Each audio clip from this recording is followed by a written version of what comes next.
And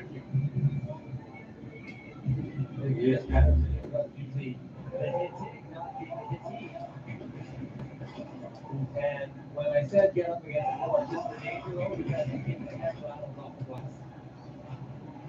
Big Martel's finish. Also, shoulders get to it. Martel 6'4". Listed at 245. 245. Yeah, that's Double check that. I don't know if Central Scott is going to play with that. Their measurement's going to be more accurate. I'm playing at 250. Okay. As long as they don't measure us. It's snow zone. Jumping in, turning up snow zone.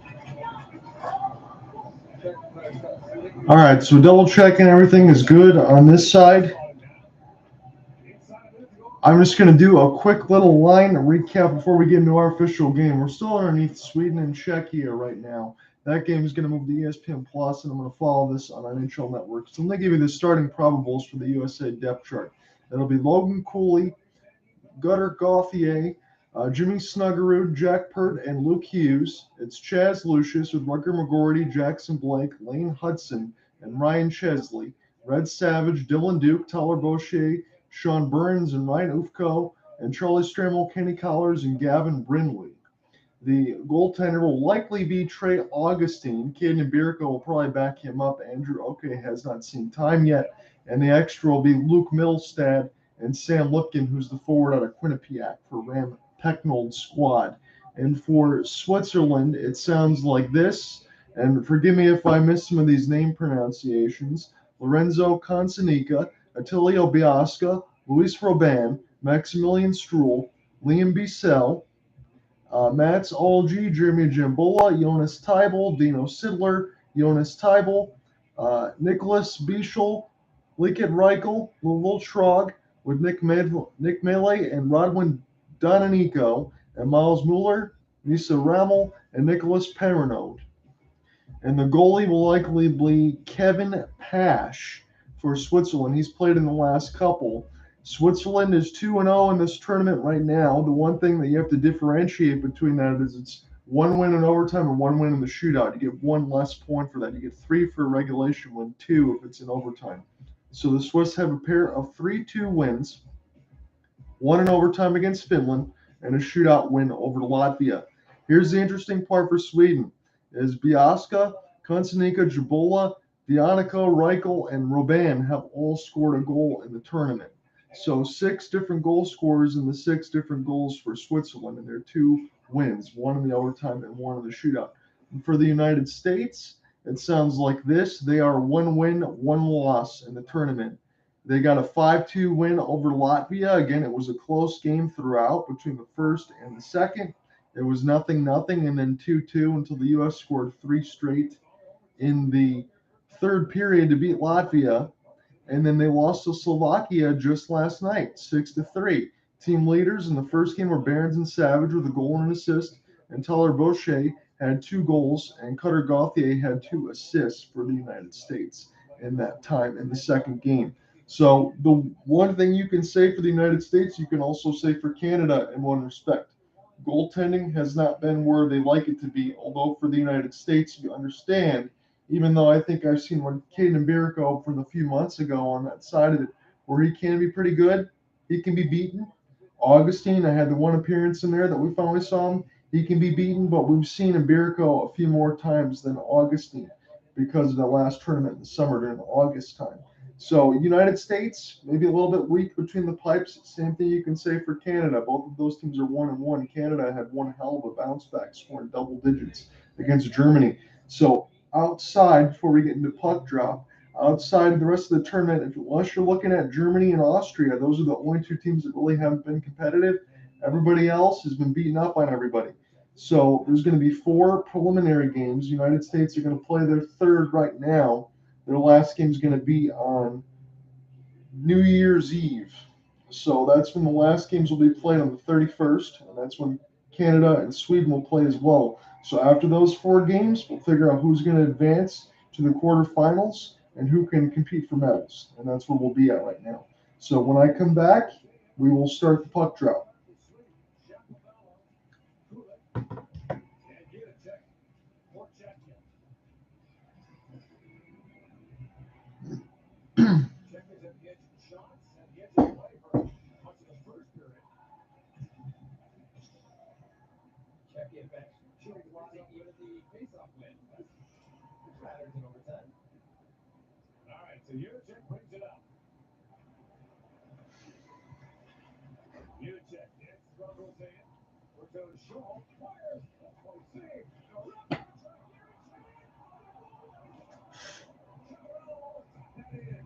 did that stay out? Here's Yurchek back with it. Balls, walks in. Balls, fires. So right now, this one is Sweden and Czechia tied at 2. We might get the whole game, or we may not. Before we actually get into the United States and Switzerland, Sweden and Czechia is tied at 2. We might get this whole game, we might not. It might go right into game action for United States and Sweden. We'll see how that is. It said it's going to be on ESPN Plus for the conclusion. So I think they might be flipping over right now, and we'll give you a scoring update when we get that across, because Sweden is a perfect 2-0 in this tournament, and so is Czechia. So if Czechia wins out, that could make it where Canada can only finish second. It can make things interesting as far as where we'll be moving around. So let's move to ESPN Plus as we get into our official game, and I'm going to bring that up for you. So Eliso Belgari is going to get the start here for Switzerland. This is his first start. Again, as we talk about between Pash, I thought he'd be the goaltender. Trey Augustine did get that one right, 15 out of 17, saves in a 5-2 win over Latvia. So it'll be Augustine's second start. And Gladi, that'll be the first for him. So we're underway now as we're going to be getting close to puck drop. So Eliso Belgari, we're going to go ahead and make sure I get that one correct as we go across. I gave you the starting probables, pretty close on all that stuff, courtesy of livesport.com. You can follow along on that scoreboard on WJC. I'm going to give you the full play-by-play of this game, and then at hopelesssportsguy.wordpress.com is going to be the complete game story with this broadcast in it. So it's not going to have the extracurriculars in it. So Logan Cooley lost the draw, and we are underway here in Moncton. So this is a big-time game for the United States. They need a bounce back after that loss that they had the other day. So if they cannot bounce back from this loss against Slovakia, that could put them in dire straits where they would, the next game would have to be a must-win after that. But I'd argue this one is a must-win right now. So the United States, they've said as much between Luke Hughes, the U of M captain here, the captain right now of the United States team. They love to play fast. They want to play north, because they know their goaltending on the back end of it, if we're being honest, isn't as good as what you would expect. So they just showed the game-winning goals. They cut away. So Sweden busts right in off the backhand and scored. So Sweden stays undefeated. Czechia will pick up a point with the overtime loss. So not a horrific result for them, but Sweden gets 2 out of the possible 3, as they just showed that. So Sweden won the game 3-2 over Czechia. Czechia is no longer undefeated. Finland got a 3-0 win earlier today. So busting down the right wing was Rutger McGroarty, and he takes a hard fall into the left boards, but he gets up quickly. McGroarty trying to get to it now as the United States will keep this in the high slot, let one go, and pick up now toward the right wing as they'll move it around. Chaz Lucius stuck on the right wing side. So I have some of my depth chart that I made before in front of me, so I'll try to get more name call-outs. As the 3-on-2, Basel gets the puck knocked away from him. Switzerland again. Both of their wins were in overtime, 3-2, 1 in the overtime and 1 in the shootout. So they picked up 4 out of 6 possible points. Mbereko lost it, as Cooley couldn't find it. Now Switzerland has a chance to break right down the middle of the ice, but picked off by the United States. United States in the full blue jerseys, and Switzerland in the white with the red piping on the arms. So feeling much better after the day off as far as the rest of the voice. Good now from all the stuff from COVID previously. So excited to get all the New Year's Eve plans and everything else underway, and excited to bring you this game here today on NHL Network. Good bounce pass, but it stayed just outside. The United States has to check up into the neutral zone right now as Dylan Duke gets worked off the puck. Switzerland stuck in their own end right now. They're going to be going left to right in this first period to break in through the neutral zone, now toward the right wing side. As Switzerland still trying to keep this in after a couple of stick battles, keep it alive off the backhand. Or the right wing shot centered out in front, and this one gets knocked away toward the left face-off dot as the puck will go all the way around the horn. It's a battle for the United States right now as they're stuck in their own end. As Mittelstadt tries to find it now, and I think we're going to have a penalty against the United States. So that is not how they want to start this game right now, and we'll see who's going to pick that one up. That one is Dylan Duke, the University of Michigan man. He's going to be going in the box. 2 minutes for tripping, so it's going to put Switzerland right on the power play. And what I can do right now is I'll go ahead and I'll change my goaltending part of it in the box score. So no Kevin Pash. It's going to be, again, Alessio Belgari. And on the other side will be Trey Augustine. And I'll put that in there when we get another stoppage. So down the ice, the United States will send the clear. And Switzerland now is going to have 1:45 left to go in their power play. John on here with you, watching the Group B WJC 2023 tournament between the United States and Switzerland. It's a must-win game, really, for the United States. That's the way I want to put it. If they want to be able to medal. Again, just a few months ago in August, they were knocked out of it by Czechia. Were not even able to get a bronze, so they want to get a better result. And you're looking at the side from the very beginning of it, a 5-2 loss for Canada over Czechia. This is anybody's tournament right now if you're not named Germany and Austria. Everybody's been beating up on everybody. So Switzerland will keep this in toward the right wing side. Now has in the high slot looking for a deflection, and that one shot way wide at the left boards. But this stays in. United States having trouble trying to get it out, and now they finally do, as this goes back to the Switzerland netminder, Alessio Belgari. Switzerland has it in their own end now as they're trying to transition on this power play. They got about 45 seconds left to do so. Not a shot on goal yet for either team as we've hit 16:10 left to go in the first. United States will flutter this one down the ice off of an open clear, and we'll do it again as we touch the goaltender stick, and Sidler has it now. We'll see if they'll try to power play quarterback this thing. It's a 3-on-2 breakout. Open toward the right wing side. Toe drag looking for a sharp angle shot as one of the Switzerland forwards. As this one bounced off the inboards and goes back to Edward. Edward's going to make a DVD pass. Pick it up in the high slot now for Richard. And now intercept by the United States. And around the boards, Trey Augustine will hold the left post. And Switzerland able to keep it in off the backhand. Power play is down to 5 seconds, so the power play is going to end, but the puck possession is still in the Switzerland offensive zone. United States might chip this one right out of the box for Dylan Duke.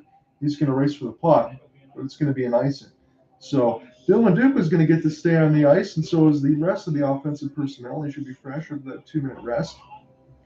As you look at Ram Pecknold, again, I'd have to mark, and if Griffin Cass was in on this broadcast with me, I know he does a lot of basketball games, but he is a Quinnipiac alum. Ram Pecknold's been there for about, 35 seasons or something like that for Quinnipiac. I know it's over 20 for sure. And he is the United States head coach here in the World Juniors. So Ram Pecknold, he has been very respected in Quinnipiac. He turned a Division III program all the way into a Division I, and I would say almost a powerhouse.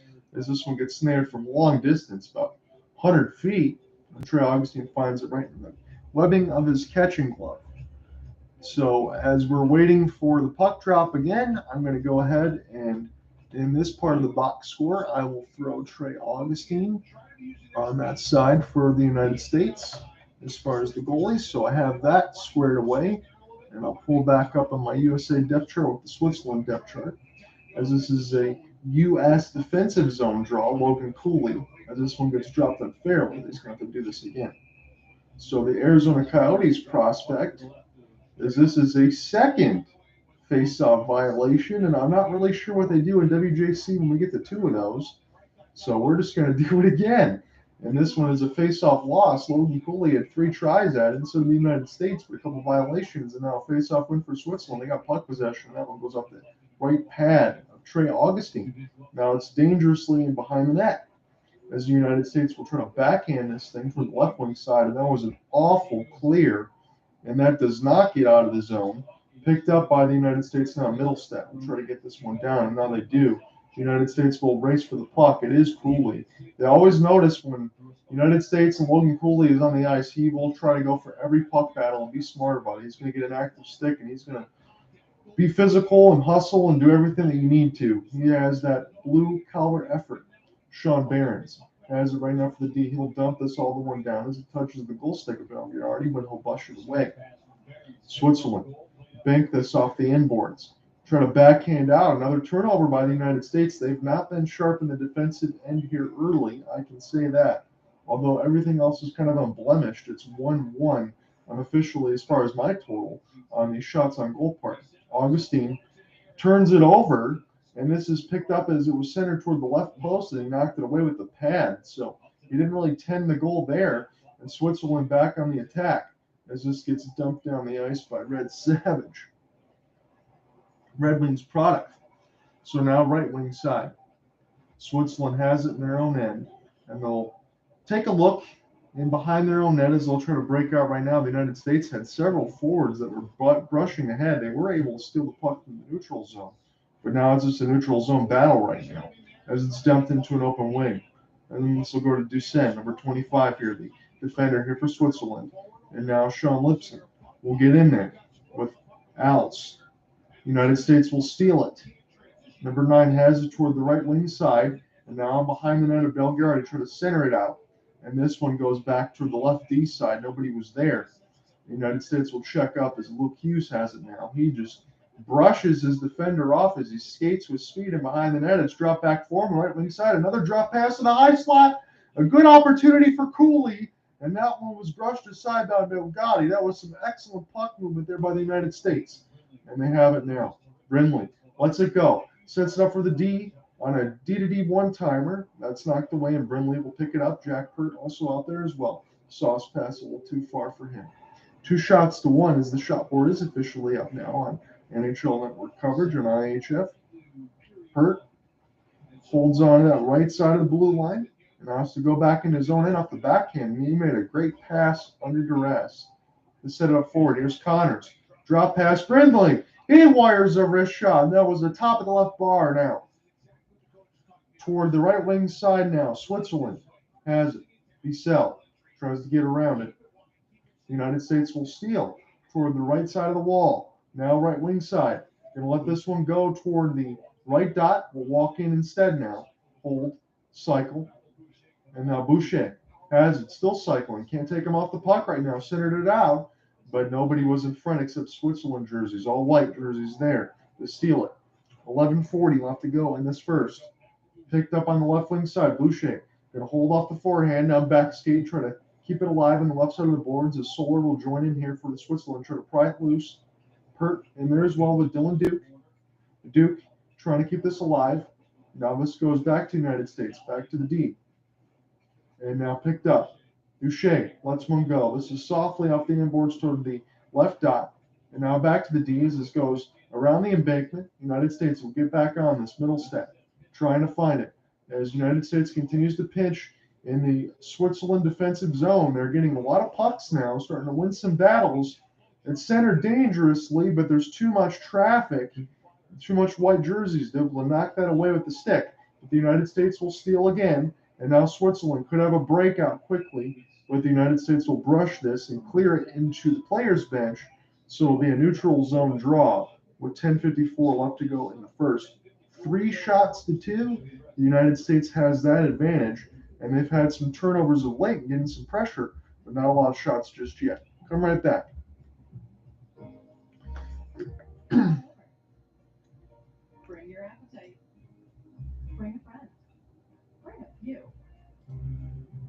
So I appreciate anyone that's going to jump in between Twitter Spaces. If you want any clear audio than my camera is going to provide, you don't have to just see my ugly dome. You can listen to the game and be watching the TV side. You can follow along at John Ryan Ott on Twitter and Twitter Spaces. And this will also be on the YouTube side where I'm going to be giving the full play-by-play. So John Ryan Ott at Twitter Spaces and on the YouTube side. So if you just want to listen, you can follow along on another stream. You can listen to me and then follow along with the game if you want to do that. So what I do have is the WJC scoreboard in front of me from Live Sport. So Finland beat Latvia 3-0 in their game. It was a goal in the first, a goal in the second, a goal in the third. So Finland was able to get something done in each period and get a little score marker there. And Sweden just defeated Czech Republic before they went back to United States coverage, 3-2 in overtime.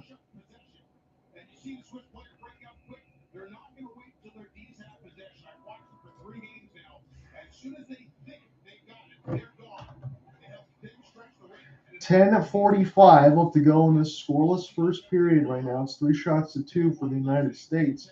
The United States have been winning some puck battles of late, but this has been a very close game right now as far as some other opportunities that could have been scary for Switzerland. A lot of those shots got blocked. Trey Augustine hasn't had a lot of heavy work yet on the other side. And though Gauthier here for Switzerland on the same side hasn't really either.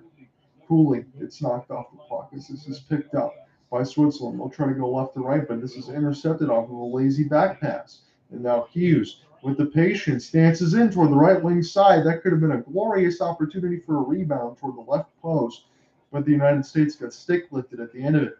And now, here could be a steal, but good work there by Mittelstadt just to be able to keep that one alive. Cooley gets a drop pass, toe drags in between his legs, tries to save it off the back pass, and now intercepted by Switzerland. But they need to be able to get some space in. Trying to flip this one instead for a change. Cooley, and he gets worked over as DeSpot will pick this one up. Couple of stick battles, and they do call things tight in the WJC, but they didn't call that one, so they must have been clean. And I would say that, not trying to be a U.S. fan here, even though you're listening to me from Michigan on that side. Everything is usually called. Rutger McGroarty, cross pass, and what a block, diving block by DeSpot. Rutger McGroarty tries to center it out again. The U of M product had a couple of whacks at it off the pass. Couldn't find it, though. As Peart will get this one, but he's iced it. 9:17 left to go in the first. Couple great diving blocks there by DeSpot. And you think if Rutger McGroarty had to do it over again, the first pass maybe toward an open 2-on-1 that was a shot dive block by DeSpot, that's good. But when you get it back on the other one, maybe you think to fire the second one. He did not. Both of those passes were blocked. But that was excellent defense by Switzerland. So 3 shots to 3. 9:10 left to go in this first. Switzerland will win the offensive zone draw and keep it in off the backhand. But a jump stop there by Peart. Able to get that one down in the zone as Liam Bissell. He is the one big product on defense there for Switzerland. As this one gets turned over, there's only a couple of NHL products right now on Switzerland. As you would say, the United States has the talent, but that happened between Canada and Czechia, where sometimes that happens. I mean, the United States lost to Latvia on that side. So again, everybody's been given as good as they get, with the exception of Austria and Germany so far in this tournament. Bissell will take his time now in behind the cage, and Brindley gonna watch him. He's the 1-4 checker right now for the United States, as they got 4 back, trying to run that trap, try to not get beat off a long pass. And this will get picked up by Brindley. Now Rutger McGroarty with an outstretched pass into the neutral zone. Now come the United States, and this is picked up by Endler of Switzerland, as they'll try to get this one down. Gloved out of the air, picked up by the United States, and the pass goes off a couple of skates as we hit the 8-minute marker of the first. Still scoreless. Shots are 3-3. Connors tries to find it now, as he was out there with Peart. And when you look at the USA depth chart, it's Charlie Stramel, Connors, and Brindley, the forwards right now on the 4th line side for Ram Precknold's squad. That's what we got. Is Brindley. We'll get to it now. On the left wing side, off the backhand, tried to put it out in front of the slot. And this is intercepted here by Switzerland with the slap pass to clear it out. Switzerland trying to keep this alive, and they're going to have to pass back to the players' bench because United States stick checks roll over the ice. This has been a very defensive tilt right now, as United States will get this one alive off the backhand and dump down. Hughes is going to come back in here trying to make something happen. Luke Hughes will get this one here from Peart, and now Dylan Duke. Dylan Duke looking for a stretch pass, but that was an easy interception, batted out of the air by Ranelagh, and he's just going to put this one toward the right wing side. He could have had a break there, but he had to grab it out of the air first before he could settle it down. Switzerland trying to keep this alive toward the left wing side. Intercepted now by the United States. This is another neutral zone battle. Sticks everywhere. It's 3-on-2 developing here for Switzerland. Shot gets fired wide at left post. Now it goes off the inboards as the spot was doing a little extra pinch there for Switzerland and try to go ahead and get the puck, but Jack Peart will get it now. Dylan Duke dumps it down as this touches the stick of Bugatti. That's all. And now Switzerland makes a great head fake in through the neutral zone. Drop pass here.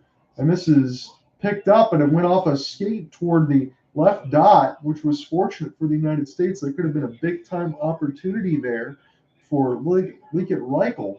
Reichel has it now. And instead of firing this one, he's just going to play it toward an open right wing, but he was in the middle of the slot. Curious decision there. United States under duress off the backhand. And Cooley played, not Logan Cooley, but Cooley played with the puck there on that side. Incredible. Toward the right wing side, rink wide pass grabbed out of the air by one of the Switzerland defenders, Liam Bissell. He saved a goal. And now the United States will have to get back to it. As this is a good bomb pass. As this is picked up, McGroarty gets knocked down. And now Switzerland tries to go left to right and through the WJC logo. And this one's going to be offsides. So good action right now. And the last one was the offside entry was Miles Muller. And that was a goal that was saved out of the air. There was a chance on the left side post, but Liam Bissell grabbed it right before it would cross the line, because if the puck would have dropped, it would have been on the left side of the red line. He grabbed it right out of the air, so Bulgaria didn't have to deal with it. Come right back. We're still scoreless. The average person can't push past the pain it takes to be great. This is the moment you have to ask yourself, are you willing to do whatever it takes? This holiday season, give your family keep some going. Energizer Ultimate Lipkin. The #1 longest lasting AA battery. My hair started thinning in my early 20s. I'm genetically predisposed, so we created Nutrafol. Nutrafol is the #1 dermatologist recommended hair growth supplement. It's never too late to improve your hair health. Get started at Nutrafol.com/man. If you haven't played hockey yet, want to give it a try, USA Hockey's Try Hockey for Free Day is set Saturday, February 25th. If you want to find a rink near you that's hosting a Try Hockey event, visit tryhockeyforfree.com and check off when rinks are going. We have it weekly. So 5:25 left to go in the scoreless first period. John Under with you, watching on NHL Network. It's also the World Juniors. 0-0 is the score, 4-4 in the shot board. United States trying to go right to left, Switzerland going left to right in this first period. As this is picked up by Sean Beniers. And he'll get this one down. United States, Bissell turns the puck over here for Switzerland toward the right wing side. Again, he is one of the lone NHL prospects here, just one forward and one defense right now for Switzerland on that side. And those offsides. And we'll have to do it again with 4:56. So neutral zone draw upcoming. I thought Kevin Pash may start again for Switzerland, but it is Alessio Bulgari. He's going to get the start here today. Kevin Pash, a couple of wins in overtime. He has been excellent over his last couple of games. And again, we mentioned in the open before we got into this game that the 6 goals that Switzerland scored so far in the tournament have been by 6 different goal scorers. So Switzerland's had a pretty good attack in the pair of 3-2 wins, one in overtime and one in a shootout. So puck gets picked up through the neutral zone now as we hit the 4:30 marker. It's 5 shots to 4 in favor of Switzerland. Switzerland will gain the entry toward the left dot, make a drop pass as this is picked off by the United States. And again, the United States have had a couple of periods so far like this in the tournament where it's been scoreless, been a little bit of feeling out process before they try to press in the second or in the third, but then they end up giving up more goals as well as play will start to open up. Maybe that's again what we'll see. But with Switzerland, a pair of 3-2 wins, it's been a lot more low-scoring event. You wouldn't say 5 goals is usually low scoring on any side, but especially in this kind of tournament, not as much going on. So just dangerous humanity in front as Dawson's going to hit Red Savage and knocked down his helmet a couple times. The Red Wings product. Yes, that is his name, Red Savage. He's got an excellent hockey name at that. 3:56 left to go in the first. We're going to go to commercial break. I know what to do. You do? I'm going to cashnetUSA.com. I can apply in minutes, and if approved, we can have the money in our account as soon as the same business day. You're my hero. Saving the day is easy with CashNet USA. When you need money fast, you need a hero. Go to CashNetUSA.com to apply for the money you need now. 92% of households that kick off the year with Peloton are... So this is going to be my assignment for today, and then the rest of it will be New Year's Eve plans. Thankfully, I got the depth charts and everything else all squared away and some of the seating trees. So when the tournament's done next week, I'm going to have the last couple games, I think on the, let's see, let me look at the date real quick. So on the 4th and 5th will be the last 2 days. The 5th will be the gold medal game. That'll be the late game. Definitely have those two. So Group B looks like this. Finland is 2 wins and 1 overtime loss. Switzerland 2 overtime wins. 7 points, 4 points. Slovakia with 3 points, 1 win, 1 loss. United States, same thing, 1 win, 1 loss. So this is a big opportunity for the United States to get second in the grouping. They need to get this win today to make sure that they can try to advance over the next couple. They got 1 more game left on New Year's Eve. You got 4 games before you actually hit into the possible medal rounds if you get in there and get enough in the grouping. So right to left, United States will try to go as Dylan Duke. This is taken away from Lee Self. Now in toward middle slot as this puck will fall back to the defense. Good play by Luke Hughes. Hughes is going to drive now toward the left side, shoot it off the outside of the cage as he went toward all the way in toward the right D side, toward the left D side in the dot, and tried to shoot on the short side and hit the post of Bogatti and shot into the screen. This one bounces all the way toward the left side of the red line, as that is going to count as a shot on goal, as now it's 5-5. Picked up by Hughes. Hughes will play this off the end boards as Dylan Duke has it now. Duke will center this back out, and now this will get knocked away from the Behrens. And now Mittelstadt will grab it. United States keeps this in. Red Savage walks in all alone on the left dot, and he gets stopped by Bogatti. Didn't try to make a move. He just walked right in and shot it. He was trying to be very decisive, and I'm glad to see that at least. So Cooley tries to get to it. As he got knocked away. Zanetti also in there as well. And now Sidler will find it. Sidler has it. As the D-man will try to get all the way down. Sidler now on the right wing side, but it's offsides. 2:23 left to go in this first. Good opportunity there for Red Savage and Luke Hughes. You get an example of his skating ability when he has it on the right blue line, goes all the way into the left face-off dot, and then fires a short side shot that hits the right post off the back end of it. And that's all skating while under duress with a couple of men that were right there poking away. So that's his ability that he's got. He's one of those offensive defenseman types. When you think about Luke Hughes, Quinn Hughes, Jack Hughes, the brothers are very, very good. And 2 of them are playing in New Jersey, and 1 of them is playing for the Vancouver Canucks. But maybe Steve Yzerman and Trent will try to make some moves during the deadline. Who knows? A shot in front, scores! And the United States get on the board. And I'm going to make sure I look and see who that one is. It was a shot in tight toward the right side boards. Jimmy Snuggerud makes it 1-0 for the United States. And I'm going to give you a clarification. So this is picked up on the right wall. Logan Cooley will find it, pick it back up off the pass, spin off the backhand. And what a drop pass. He was a looking blind drop pass. Gets it around number 5 melee. Snuggerud right on the doorstep with the one-timer. No chance for Bogatti to make the save. And the United States draws first blood late in this contest. They lead 1-0 now with $1:55 left to go in the first on their 8th shot on goal. So that is a glorious sign for fans of the United States. And again, for me, I live in the United States as most of the guy from Detroit, Michigan. I want to see them win and do well, but again, I want to see them play the right way, play within their system, get shots, and be smart. And the United States try to do a lot of that stuff. I don't think there is a lot of hot dogging.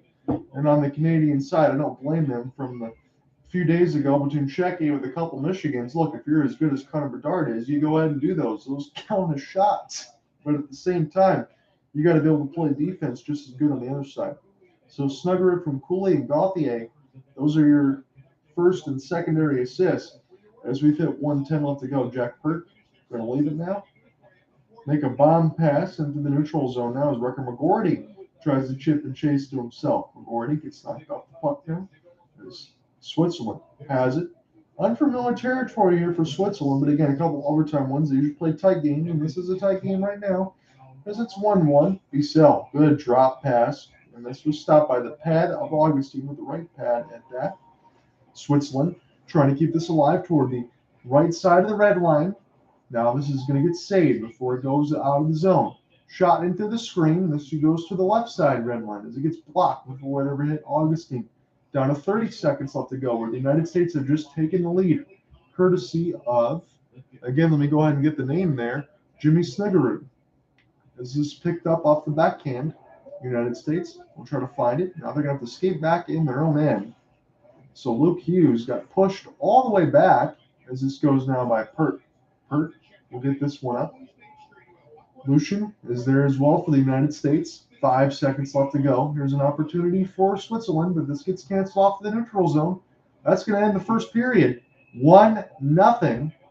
And there might be a penalty on the United States before we actually end this period, and that could be a really bad thing. Or maybe Algie for the Swiss is going to go to the box. There was a big hit at the end of it as the camera cut away. So let's look at it right now. If I get a chance to look at it, they're showing the long shot. So Algie, number 8, as this may be a penalty on the United States. I'm trying to give what the number is on that one. Charlie Stramel's probably going to the box. I think he is. So the United States did not want to take a penalty, I would say milliseconds before the first period expired. But the Zebras are looking over right there just to get an explanation, just to make sure what we're going to do. So minor penalty for Charlie Stramel. He's going to go to the box for tripping. So that's going to give Switzerland a full 2 minutes pretty much to work with going into the second period with a power play. So United States score with Jimmy Snuggerud, but they're going to start the second period down a man for 2 minutes. So when we come back, we'll call the second period action with Switzerland on a power play. It's 1-0 United States after 1. Come right back.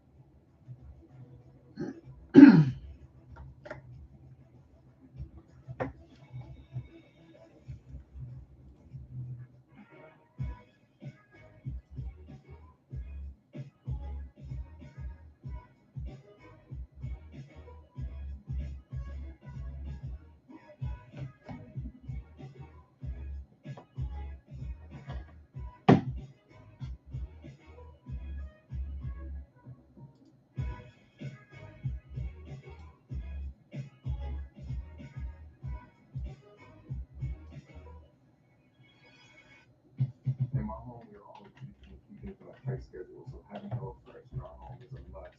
HelloFresh has everything from family-friendly meals to fit and wholesome, quick and easy options like the 25-minute black bean and pepper quesadilla. They see you step-by-step instructions with perfectly pre-measured ingredients that makes cooking super easy for anyone. There are 0 chef skills needed. So when it's all said and done, HelloFresh always has my back in helping me and my family's busy schedule. Go to HelloFresh.com/CP21 for the 21 free meals plus 3 free gifts. I love your browser history. You are so generous with your personal data. Switch on privacy. Switch off trackers and viruses. Go to NordVPN.com. NordVPN. Safely be you. Online personal styling. What's that? That's Stitch Fix. And how can you help me? We do the shopping for you. You tell us your size, budget, and style. Wait, is it a subscription? Style for me, or maybe for me. Always. We'll pick the clothes. You enjoy the great fit. Stitch Fix. Are you waking up in the morning with a sore jaw, headaches, maybe even ringing in your ears, all because you're grinding and clenching your teeth at night? That's exactly what's going on with me. I end up going to a dentist and he wants to charge over $600 for a night guard. That's when I found this, the Bronx night guard. This was a game changer.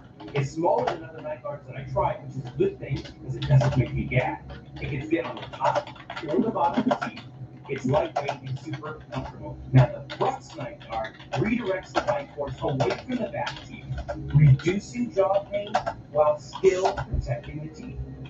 This unique design is what makes Brooks Night Guard different from all other traditional grinding guards. Go to brooksnightguard.com and order yours today.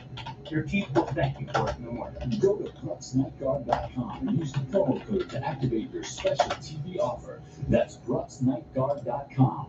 Order today and take advantage of this special TV offer. Your teeth will thank you for it in the morning. Yeah, dude, that doesn't look good. I know what to do. What's that? You go to cashnetusa.com. I can apply in minutes, and if approved, I've got the money as soon as the same business day. Oh, nice save. Saving the day is easy. Cashnet USA. When you need money fast, you need a hero. Go to cashnetusa.com to apply for the money you need now. Welcome to the intermission reports. After 20 minutes of play, it's Team USA 1 and Switzerland nothing. Tony Lipkin alongside EJ Raddick. I play right down the middle, EJ. I don't care who wins. I'm playing red, white, and blue because of it for USA Hockey. Coming into today, red, white, and blue have never lost to Switzerland. Now, what did you think of the first period? Well, I think anytime you come out of a period with the lead, it's always a good thing, and that's what they were able to do, score a goal in the period. I thought the Swiss dictated a lot of the play. It just seemed like, yeah, like if you're in that Swiss locker room after that 20 minutes, you're feeling okay about the way the team played. It was really a high-skill play that led to the goal for Team USA. So, I think if I'm the Swiss, I'm like, hey, let's just keep doing what we're doing. Let's not get out of our structure. Let's stay in the middle of the ice, force them to the outside.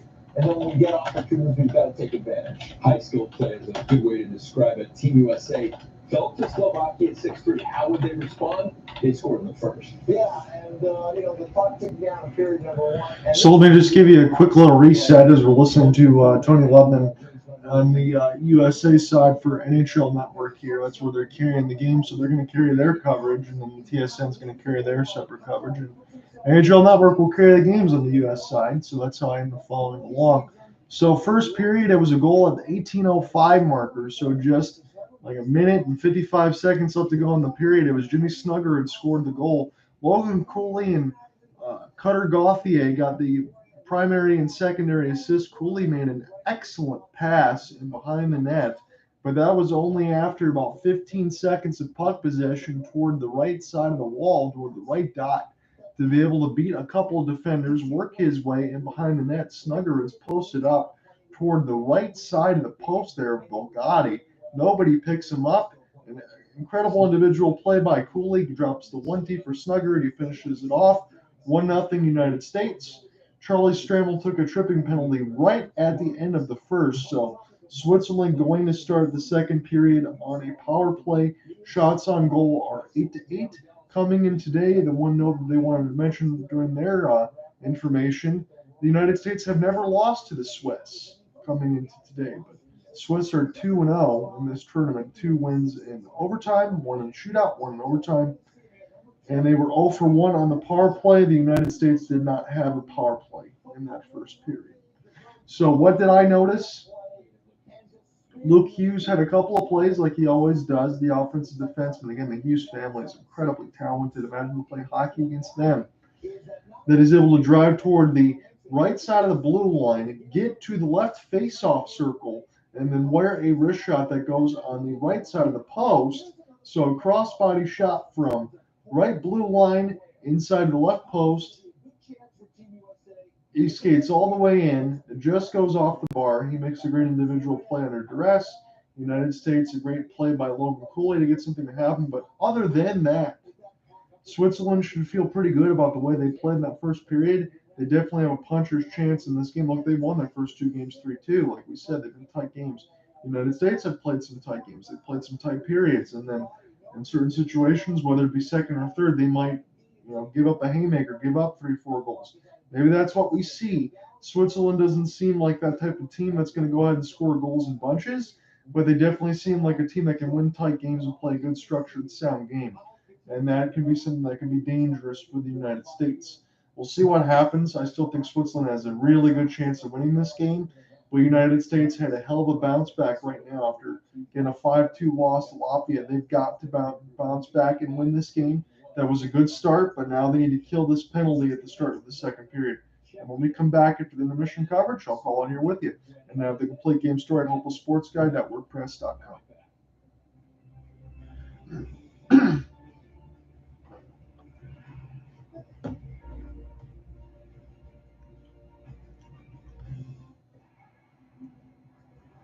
The 2023 World Junior Championship on NHL Network is presented by New Brunswick. Always invited.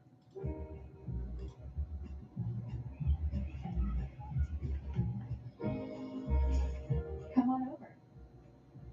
Bring your appetite. Bring a friend. Bring a few. Our home is your home. Let us give you the tour. Then you can relax.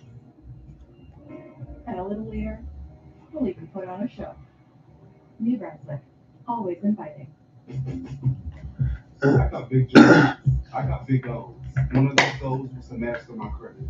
And that's when I turned 3 with Sean. My FICO score went up immediately 14 points. And all it took was 3 bills that I was already paying on time. My phone bill, my light bill, even my cable bill. And it all worked through my debit card. I feel closer to my goals, and every day I'm closer than what I was yesterday. See what I'm saying? At Sean.com. This is Kathy. She's about to see her dentist. She's afraid. Not because of the drill, but because of the bill. A big bill. But Kathy doesn't need to be afraid, and neither do you. Thanks to affordable dental insurance from Physicians Mutual Insurance Company. It's easy to get this coverage. Don't believe me? Call or go online for all the details. You can even have this free information kit.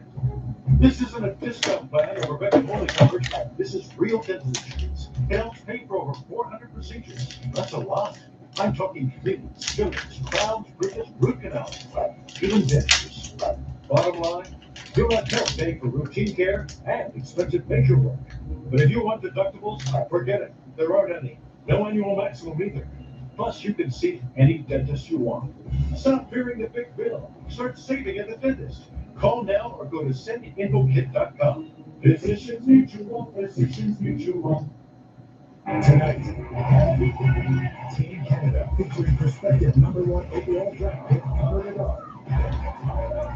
Since the Ice versus Austria, tonight 6:30 Eastern on NHL Network.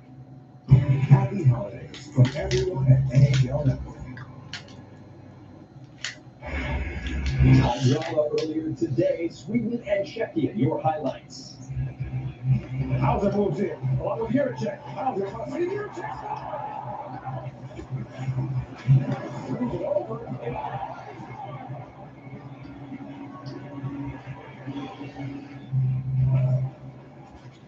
Off the face-off, long shot taken by Johnson, kicked out by Peart. Austin Hutson drops that back. Sweet. Take it away. Tap him out. For Juracek. Juracek. Walks out of the corner. Leads that back with the high check. Brings it back in front.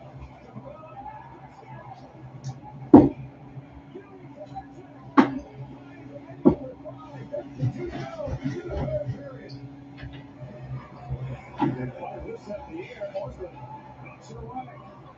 They're going to knock you back with it. That's a changing with play around to Johnson. Who has a goal in the game? Look at Johnson. Lost it.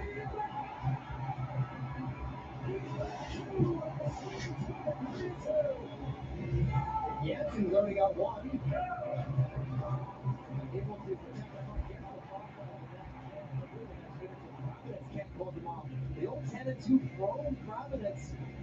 And that was a tiny finish for the 2-goal score and a 3-2 win for Sweden. So Sweden now with 8 points. Czechia with 7. What a contest. 3-2 the final, and you heard Sweden, 8 points means they've been very good to this point in the tournament. On the topic of numbers, how about that first 20 minutes? All even in shots. Switzerland had the only power play, although at the end of the first period, it looked like Switzerland would be going on the PP to start the second. Let's hear from the first period goal scorer, Jimmy Snuggerud, with our own John Rosen. 1-0 after one. You were firm at the net. Logan Cooley got you the puck. What did you see on the play? Yeah, you just made a great play. Played on low and circled back there, and I jumped off out of the crease from my screen and just kind of put a little glove there, kind of snuck in. And you have a lot of experience playing with Logan at the University of Minnesota. He's so unbelievably skilled. When you're playing with him, what do you pick up on and what do you reinforce when you're on the ice? Just get the open spots, honestly. He can get it to anywhere in the offensive zone. It's been like that forever, and he's been improving on it more and more. So I'd say, yeah, get to the open spot and look for a shot. So a good start right now. Head coach Rand Pecknold wanted to see that north-south on the hunt play. How would you gauge the first 20 minutes? I'd say it was average. We can be way better. I think the first 15 were kind of slow, and then we got to it for the last 5, but we can be way better, and we're going to show it here in the last 2 periods. All the best getting there. Thanks so much, Jimmy. Sure. I'm a fan of Jimmy Snuggerud. You heard his assessment.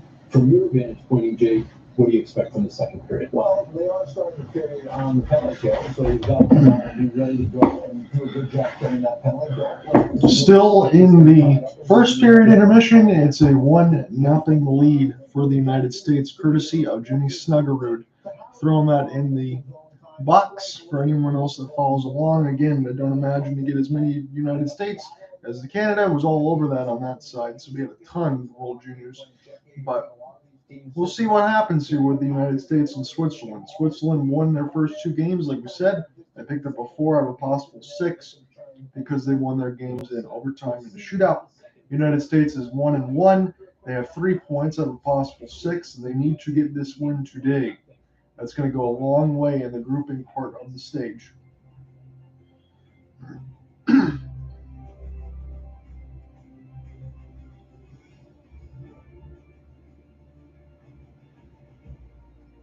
So if you stick around, we'll give you the full play-by-play and all that stuff. There are some other streams on the IIHF World Junior Championship. You can follow along with the video stream. I can give you the play-by-play or whatever else it is.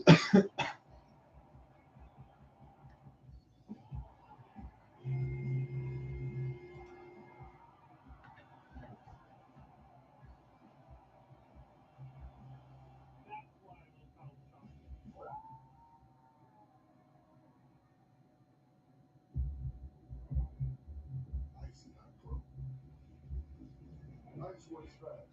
Squeeze your paid and you're down. Keep mixing laps so you'll never sit this one out. ICI Pro, 2 max strength pain relievers. This holiday season, give your family the gift that keeps them going. Energizer Ultimate Lithium. The #1 longest lasting AA battery. The first time you connected your website and your store was also the first time you realized we can do anything. Cheesecake cookie? The cookie. Manage all your sales from one place with a partner that always puts you first. GoDaddy, tools and support for every small business first. Grandma, I wish you were here. I wish I was too. Hey, Mike, sorry you can't make it. Me too. Grandma, we miss you. If you have a sleep disorder, proper maintenance of your sleep equipment could help you avoid getting sick. Don't miss out on those important moments. Sleep equipment manufacturers recommend daily cleaning, and SoClean is a helpful complement to your daily routine. Join over 2 million SoClean customers enjoying peace of mind. Order now at SoClean.com. Nobody does anything perfectly the first time, or the second, even the third. We learn from mistakes. But when it comes to retirement planning, who can afford mistakes? Smart Asset can help you avoid those unpleasant mishaps with a free guide with 7 crucial mistakes of retirement planning. We also match you with up to 3 vetted fiduciary financial advisors who can help you achieve your retirement goals. Using Smart Asset is free with no obligation. Discover what others learned the hard way at smartasset.com. Every night, while Patriots victory, every game. Get all the highlights and preview tomorrow, all in one show on. Should be getting toward the second period very shortly here. And I'll have the play-by-play for you on that side. 1 goal for the United States, no goals for Switzerland. 1 great start for me, but I don't know where that. As we get set for our second period. Let's say hello from our NHL Network studios, Steve Caucus, Dave Starman, and Stephen Nelson. We came on the tail end of Sweden Czechia. The Swedes won in overtime, so we get to say hello. So hello. And now, Star, take us through the film from the first period. There are a couple of plays in the last 5 minutes that you really liked from Team USA. Didn't result in goals, but you still love it. So they're showing on our NHL Network. They're talking between Dave Starman on the other side, Stephen Nelson, LB Network NHL guy. On that side, they're going to be doing the play-by-play. On this side, I'm going to bring in the play-by-play for the YouTube side. Obviously, I can't show the game, but if you go ahead and follow along on the IIHF, you can also see the game on YouTube and be follow along with me. What's going on, Sean? How are you doing there, buddy? It's a 1-0 lead for the United States, courtesy of Jimmy Snuggerud. The United States need to kill a penalty in this second period to start. They took a penalty right at the start of the period. So right at the end of the first, they take a penalty. So the United States need to be able to kill off this 2 to start this second. They have a 1-0 lead. Charlie Strammel's in the box for tripping.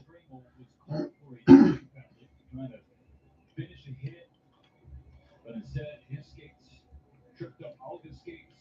And so the United States will begin period 2 on the PK. So United States start the second on a penalty. 19:50 left to go in this second. It's 1-0 United States, courtesy of a goal by Jimmy Snuggerud. So Switzerland, they've won the first 2 games in this tournament, as we said, between the overtime and the shootout, and they need to be able to continue that. They're pretty good, but the United States needs to be able to win this game more importantly, and not just saying that being a U.S. fan or living in the United States. If the United States do not win this game, or at least get some kind of overtime result, things could get kind of ugly here in the standings. It's one they really have to win. They need to kill off this penalty first. So Jack Peart trying to keep this alive. Now the United States will get this out of the defensive zone, but Switzerland still has 1:10 left to go in their second power play of the contest. Switzerland, Bissell, will try to get this one in. This is his captain on the blue line side. Good work there by the Swiss. And this is knocked away by the U.S., but it's toward the right side boards now in the high slot. And Augustine. This goes off the stick, up and on a plate. 54 seconds left to go on the power play here for the Swiss. Shots are tied at 8 apiece. John on here with you, commentating on NHL Network, the IIHF Group B between the United States and Switzerland right now. One more game for the United States upcoming, just like a lot of everybody else. You get 4 games, and this preliminaries, the last one's going to be on New Year's Eve before we get into the medal rounds and stuff next week. And I will have a couple of those for you next week as well before we close this off. So it's always nice to get some IIHF action in. So Switzerland will try to get it now. There's Jabola. We'll make this pass across. Edler will fake. Gives it back to Jabola now. And the high slot. Once it go to the screen, Augustine saw it all the way as Truog was right on the doorstep. Made it anyway. 18:27 left to go in this second period. So I'm just following along on that side. Appreciate it, Sean. And I will go ahead and make some comments here with you once actually get a stoppage here in the play-by-play side of it. 29 seconds left to go in the Switzerland power play. They started with one the whole second period pretty much. It was Stramel that got taken to the box for tripping right at the end of the first. So Switzerland wins the offensive zone draw. Truog's going to pin this toward the right side of the wall. I don't think the United States minds that as long as it doesn't go in the high slot. Savage waiting now on the wall. So you got 3 U.S. players on the wall with 3 Swiss. So where's the puck going to go? This is going to go to the right side of the blue line. Jabola will give it back here from Edler. Edler wants the bomb, tees it up, shoots it. It's loose out in front. Big save there by Augustine. As this one gets cleared down now. United States trying to go the other way. And a shot gets gloved a little bit and then knocked away by Belgatti. And now the Swiss will get this. They're going to go right to left. Big hit on the right side boards. They wanted to get it out. They want to go right to left in this period. The United States not letting them get the turnover. Couple of toe drags. What a move off of a couple of stick lifts by the Swiss. But the United States keep it in as Hughes will punch it around the inboards. Now he'll jump in. Mittelstadt centered it out. Picked up by the United States toward the right side. Dot. Hughes lets it go. Belgotti sees it with no screen in the front. 17-12 left to go in the second. That was dangerous for the Swiss. Good work there by the United States to be able to sweep in and get some shots. And again, who is the quarterback of it? Luke Hughes. He had a little bit of a chop step there, a little bit like a LeBron crab dribble type thing, but on skates, able to stutter step, make the man move, and get a clear shot on goal. Very confident with his offensive abilities. That's what you notice anytime Luke Hughes is on the ice. He has a tendency to get bit sometimes when he makes those high-level moves, but very often Hughes is also smart on his own end with a terrific skating ability. So Perrinone lost it. Hughes will get it down. It's probably going to be an icing. Yes, it is. 16:50 left to go in the second, so the United States cannot change. I don't think they'll mind that though. Luke Hughes on the ice. Anytime you get a chance to watch him, Jimmy Snuggerud also as well. He's the lone goal scorer. They got the camera shot in this game. It's 16:50 left to go in the second. Gentlemen, with your shots are 10-10. Snuggerud's goal makes it 1-0 United States. That was the first late with 1:55 left. Defensive zone face-off lost by the United States, and Augustine will see it off of the one-time win off the shot, as that one was shot by Melee and stopped by Augustine. 16:47 left to go in the second. So glad you can join me here for this game. I imagine, again, not as many people are going to be on the Twitter Spaces and the YouTube side as far, because it's not a Canadian game on the WJCs, but still, this is incredibly important for the United States to be able to get this win. Not just get an overtime win, they need a regulation win so they can get full 3 points, try to get back to second in this standing here in Group B. So Peart will get this one down. And now this is picked up by Rutger McGroarty. Trying to get canceled off here. Chaz Lucius trying to find it with the help of McGroarty. And now this is picked up by Bissell. Intercepted. It bounces off the skate of McGroarty and takes a funny hop toward the right side of the faceoff dot. And now Swiss have numbers. It's 3-on-2. Try to set back up, but this gets poked away by the U.S. active stick on D. McGroarty is stuck out there by left wing side by himself before the reinforcements came. So the Swiss have puck possession, pinned on the left side wall. And one of the Mittelstadt, he gets smoked on the left side boards. This gets tipped in front, stopped by the glove hand of Augustine. And now the United States in a little bit of duress right now as this goes up the stick shaft of a long shot of Augustine. The United States still can't get it out of their zone, and the Swiss have had it pinned in there for about 45 seconds. And now they finally do. They chip it ahead. It's not going to be long enough for icing as the spot will have to go back in Bugatti's neck, pick it up. Swiss will go right to left in this period. As we've said, they got the all-white jersey. United States have the all-blue. The Swiss have the red piping on the arm sleeves. Intercepted from a Bugatti pass. United States has possession in behind the cage. Going to spin all the way to left wing and then fire it wide. As Lucius was also there on the doorstep. Hughes fakes it, shoots it, lets it go to the screen. Bugatti down. And the Swiss will get to it now, but it's not out. Left dot shot. This gets tipped out in front off a long pass. Now this goes toward the right dot. United States. Hyenas on hamburger meat right now. They got the puck. Dylan Duke. That's a delayed penalty against the Swiss. This gets knocked away, but they did not touch. Luke Hughes has it, so it's going to be a 2-minute power play for the United States once the Swiss touch. It's 6-on-5 with the extra attacker. Walking in is Gauthier, and that was high off the right side of the bar. And now the Swiss will finally touch this puck. 14:35 left to go in the second. 12 shots to 10 in favor of the Swiss. Obviously, maybe some of those other United States shots got blocked. It won't matter because Attilio Biasca, the first-line left winger here for Switzerland, he's going to go to the box. I believe this one is a trip. If they show it again on the camera angle, I will relay that to you. So I got to take a look at it now. So Biasca, was that Biasca? That's what they're showing. I thought that might have been somebody else, like Luis Robin, but no, it's Biasca. Jabola, excuse me. So Jabola, they showed Biasca, but it's Jeremy Jabola. I thought it was a different number. Jeremy Jabola going to the box for tripping. This one goes wide up the backhand of the right side post. United States will keep it in. Rutger McGroarty. With Gauthier. Gauthier now. Hughes.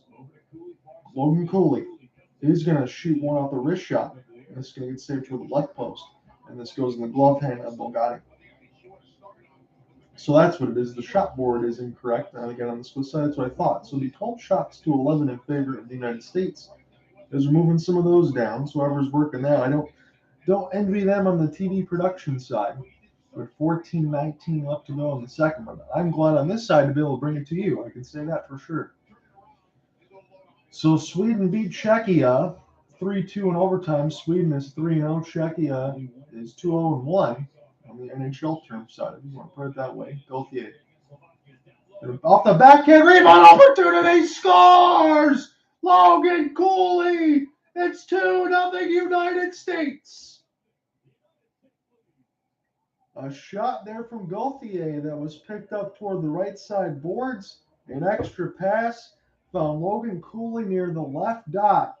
He made no mistake when he got that rebound off the cross pass. So it was Gauthier fires one near the left dot. McGroarty behind the back, between his legs pass right to Cooley. Cooley just waiting on that dot, waiting for the puck to come to him. It does. He buries it and makes no mistake. So what a pass by Rutger McGroarty. Sets up Cooley, nails it at the top of the bar, and the United States have a 2-0 lead. That was a glorious goal there and a much-needed one. They score on their first power play at the 5:49 markers. This goes in the players' bench. So Logan Cooley from Rutger McGroarty and Cutter Gauthier, 5:49. 2-0 lead for the United States. Again, they said this in the first period intermission when they went back in between Trey Lubman and all that stuff on NHL Network side, that the United States have never lost to the Swiss in the WJCs. Again, I think the Swiss are a very good team. They've had a couple of 3-2 wins, one in overtime, one in a shootout. So it's definitely not a game that's over by any stretch of the imagination. I just wonder how many goals the Swiss can score. They played a lot of tight games. Couple big hits toward the left side as one of the United States players has to go take a seat. I actually didn't get a number on that one. Now played into the neutral zone nicely. It's 3-on-2 as this one is picked back up by the United States and Jack Peart. Peart will take his time as this one goes back to Ufko. So Ufko, third line defense out there right now for Ram Technical Squad. This is a battle now between Perino. He turns it over. Now this is near the right side red line. Swiss will actually find this for the United States. Ufko will get this one across, but Ryan Chesley. So Chesley and Ufko, third line defense out there for Ram Technical Squad. As we said, I want to make sure I get my numbers and names straight. Switzerland now will try to go right to left across your radio dial. It's a 2-0 lead now for the United States, courtesy of Logan Cooley, but that was a wonderful pass by Rutger McGroarty in the slot. This one goes off the outside of the cage and near the left side of the red line now. The United States have a 13-12 shot advantage. Red Savage will try to escape through off the backhand, try to get picked up by Boucher, as this is now on the right wing side. Boucher off the backhand, holding against that blue line, against the green. Going to leave it here for the defense. Centered it out here for Hughes as he's on the doorstep, actually. So they've pinched. So Mittelstadt's going to have to go back. This is peeled into the screen. Huge rebound. Bulgari down. And the play's blown dead. And now we have some pushing and shoving because the Swiss want to make sure Bulgari stays clean in the goal stick.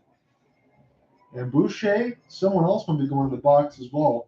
Dionico as well for the Swiss are also there. I think we might be getting a 4-on-4. Or maybe we're just going to brush everything away before we go to a commercial break. Somebody's going to the box, and it could be Gauthier for the United States. Come right back. We'll sort it out. I know what to do. What's that? Go to PassportUSA.com. I can apply in minutes, and if approved, I can have the money as soon as the same business day. Oh, nice save. Setting the day is easy. CashNet USA. When you need money fast, you need a hero. Go to CashNetUSA.com to apply for the money you need now. 92% of households that kick off the year with Peloton are still active a year later. Yeah, actively using it as a coat rack. Congrats on 50 rides. Okay, but it's still just a fad. Just an elitist fitness code. Come on, guys. No Mississippi. We got this. You'll give up eventually. Seriously? 92%. 92% stick with it. So can you. Get $500 off Peloton packages. Terms apply. There's Tyler Boucher. He and Dionicio will both sit, so it'll be 4-on-4 hockey. So Boucher came in. Cross-check from Dionicio. Okay, so Dionicio and Boucher are in the box. So Dionicio and Boucher are in the box. It is a 4-on-4, so the referees were not playing around there. They're going to go ahead and just make it 4-on-4 action. So we'll see who this favors right now. The U.S. said they love to play with speed. That's what Luke Hughes always says. So 12 minutes left to go in the second. 1:45 left to go in this 4-on-4. And if I'm the United States, I don't think I go too crazy with the press, but I certainly don't just take my foot off the gas either. I think one more goal may do it in this type of game, but I will not count up the Swiss until this game is actually done. They played pretty well throughout this tournament. But the only thing I say about it is they play a lot of tight games. I don't know if they have the offensive firepower to score, let's say, a 5 or 6 like some of these other teams, but certainly got all of my respect. Sterling will have it now. As this is picked up now toward the red line. Swiss can't get in on this 4-on-4 right now. U.S. going to take their time.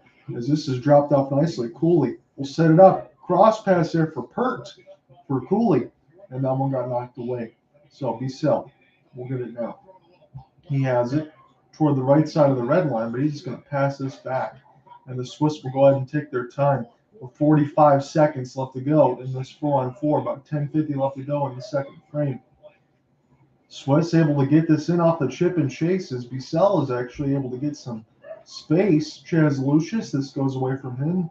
Trying to pick it back up in his own end. Luke Hughes got bodied off the puck, but he goes all the way back to pick it up nicely. So then he goes a backhand around his man. My goodness, Luke Hughes with the drop. Here's for Chaz Lucius, but Lucius lost it.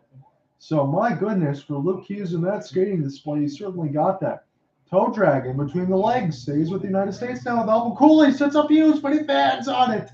And now, 5 seconds left to go in the 4-on-4. Picked up on the high slot. Sealy going to let it go. And the United States will have this now. Off the backhand, Hughes. Holding. Still spinning off the forehand. Try to drop this one for Boucher. It's pinned.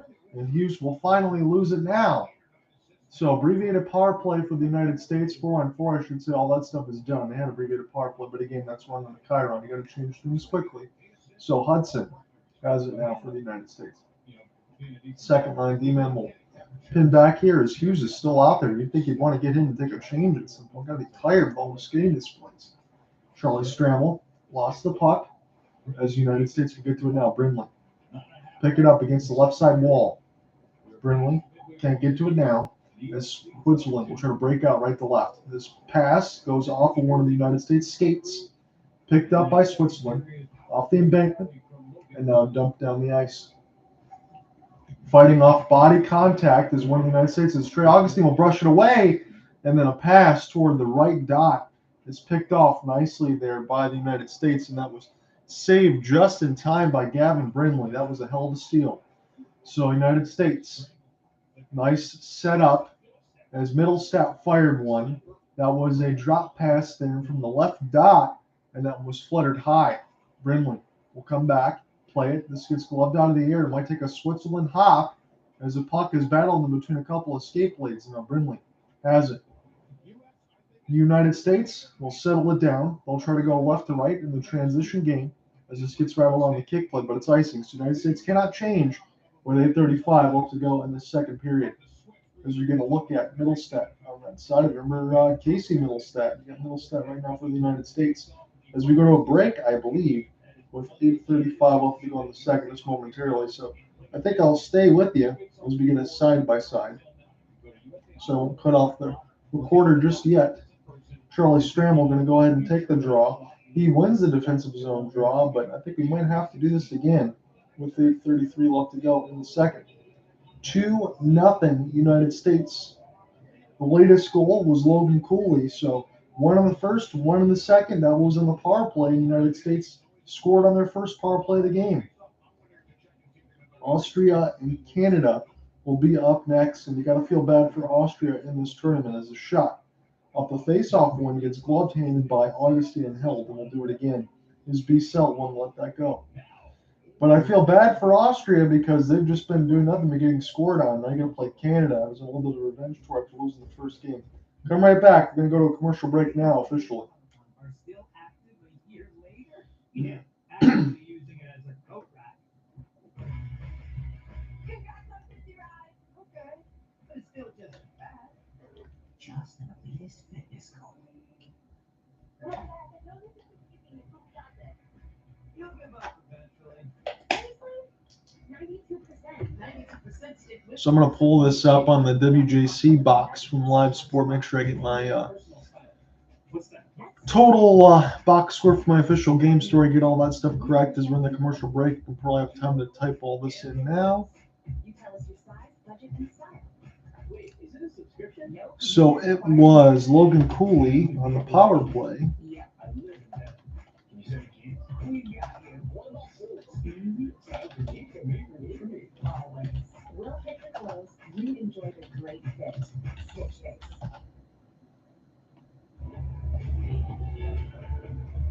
Big save by Augustine just a second ago to send us off into a timeout as McGroarty. going to draw clean. And one area I think where the U.S. has been good, they've been good on the dots. It's been a really good possession game for the U.S. It's been just a nice, streamlined, efficient, smart game. No frills, but very effective. Savage to Peart to Ufko, and the puck gets out of the D zone to the U.S. We'll lead by 2. So Switzerland has the puck in their own end now. Again, I'll put the latest goal scored to the YouTube box once we get another stoppage. You got that one typed in. It's 1 in the first and 1 in the second. The United States get a 2-0 lead over Switzerland right now with 8 minutes left to go in this middle frame. This goes D to D. And Liesel going to shoot this one. And this one stopped there by Trey Augustine with 8 minutes left to go in the second period.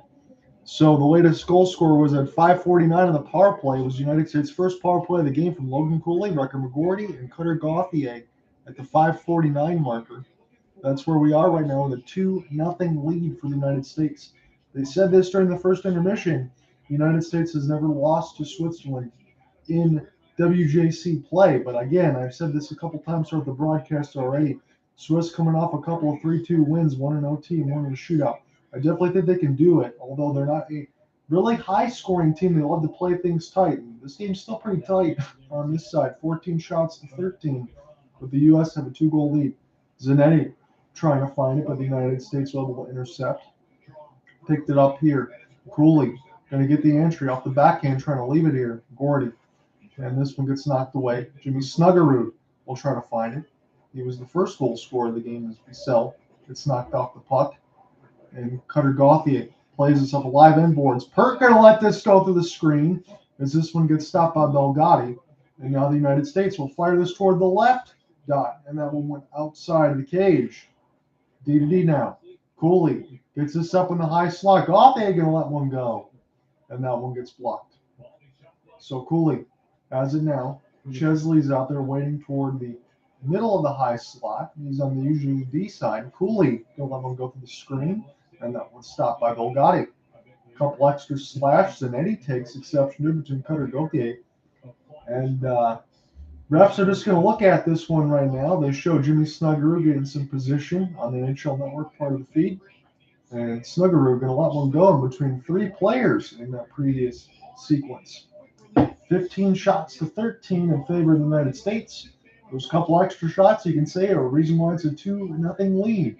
And I know it doesn't work like that, but the United States have done what they needed to do right now. They've had some good individual play when they needed, but I thought they played a good defensive structure so far in this game. They kept the shot totals low, and they took advantage when they need to. So McGroarty lost it, and now the Swiss will try to break out as this is picked up here by the United States. And Sean Behrens, he's the one that cleared it out, so it's Behrens and Ufko right now are on the ice. So picked up by the United States. It's third line D and fourth line offense right now. Stramel, Connors, and Brindley on the ice. So Stramel has it on the left side. He's going to leave this here for Ufko. Brindley Now Hughes goes the other way. Hughes will check back in. I don't know even where they line change because the camera cut away. So Swiss will get this down and clear it across the red line. Augustine will have a look toward the left side post.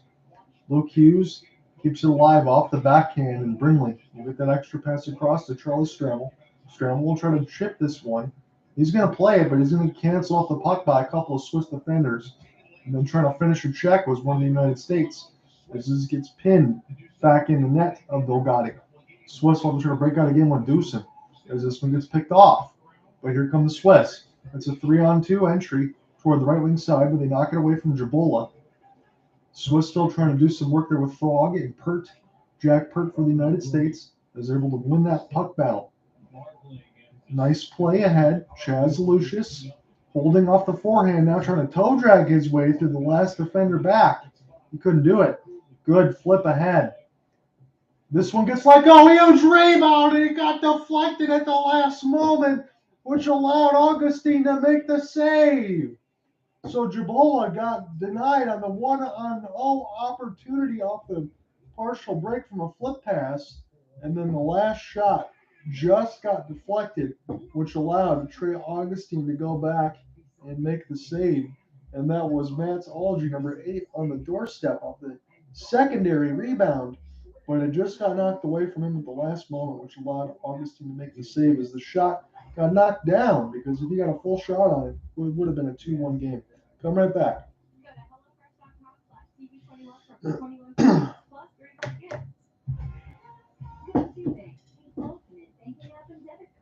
Your go-to for exclusive perks like overdraft protection. Get paid 2 days early and no monthly fees with direct deposit.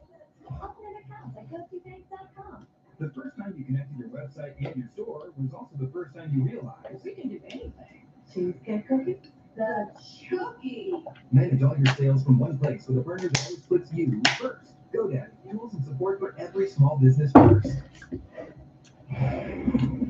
We talk about tracking back, right? So here comes a one-on-one. Here comes Ufko, 6 in blue. What does he do? Gets on the stick of his check legally. Doesn't take a penalty. Doesn't raise his stick at all to get on the hand. He gets his stick inside the stick of the Swedish attack player. Watch right here. Beautiful. Breaks up the play. That is textbook defense for the young defensive for the University of Massachusetts. And he saved the goal here. Preserve a 2-goal lead for Team USA. Last handful of minutes in the second period. So 5 minutes left to go in the second, as a goal again was just saved by one of the United States defenders, because that secondary rebound opportunity we talked about in the break, that could have been a huge one for the Swiss to make it 2-1. That would have been a sure goal and a tough save for Trey Augustine to have to make, but thankfully it got broken up with the United States fan.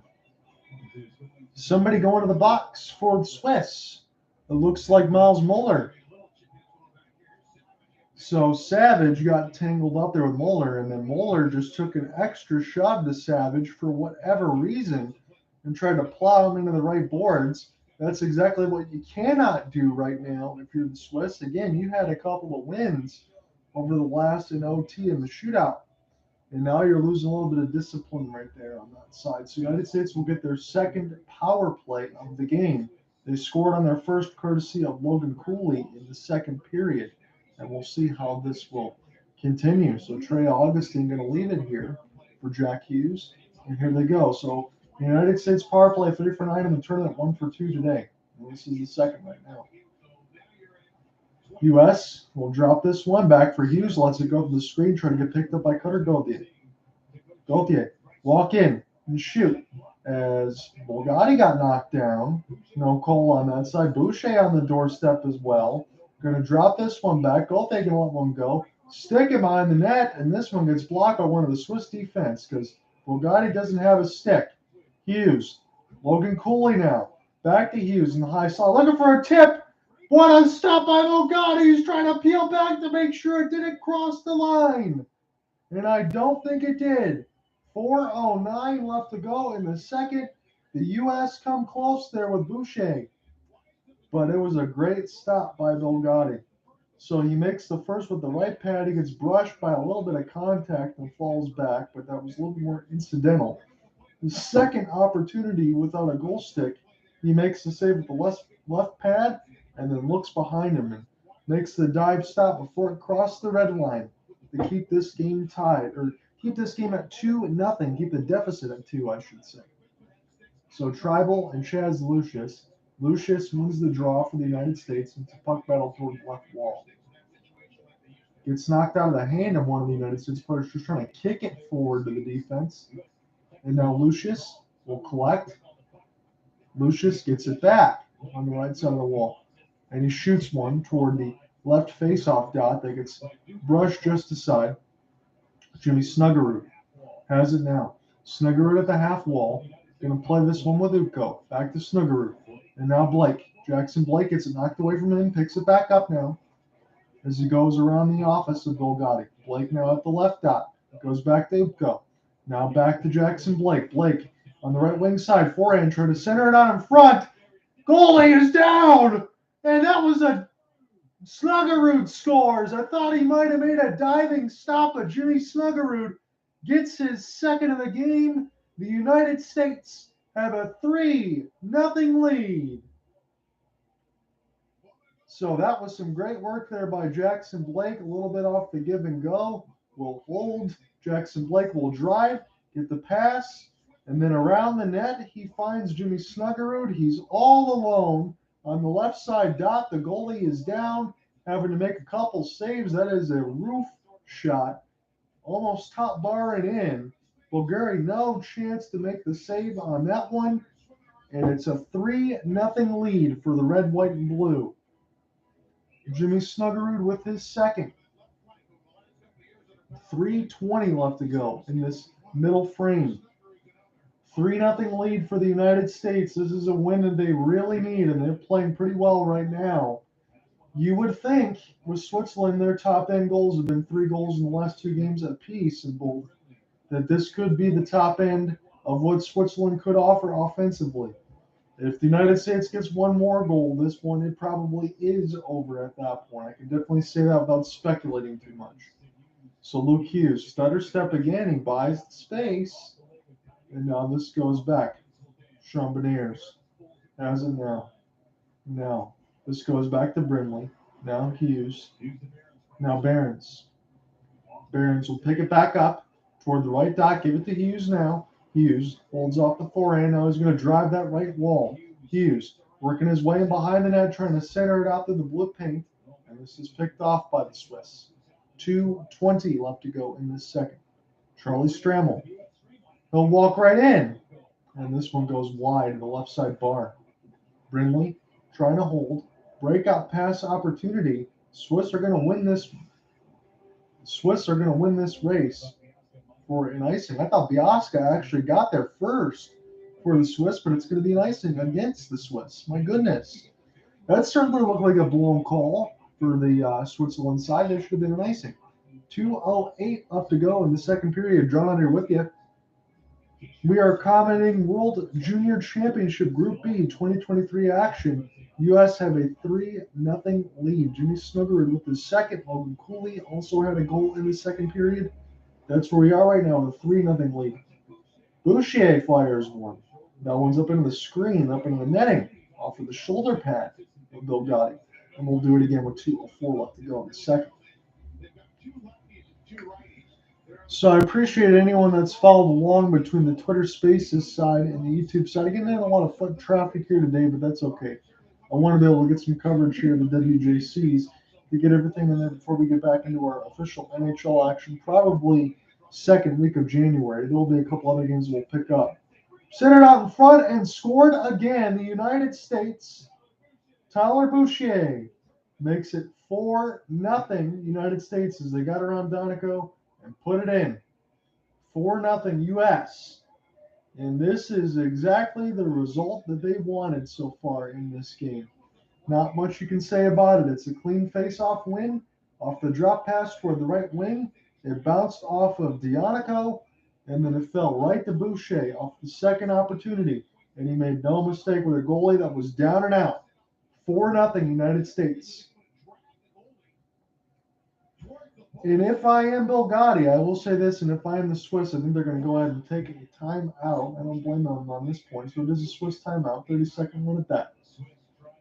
I don't really blame Bugatti on any of these goals. I think it's one of those situations that it was just shots that he could not stop. And the United States, they really need this win. They know they need to bounce back, and they didn't play that well against Latvia. But some of those other mistakes and things that you think they might have made in a couple of the early games where they gave up some goals. Again, they gave up some goals in the first game they played too, the 5-2 win.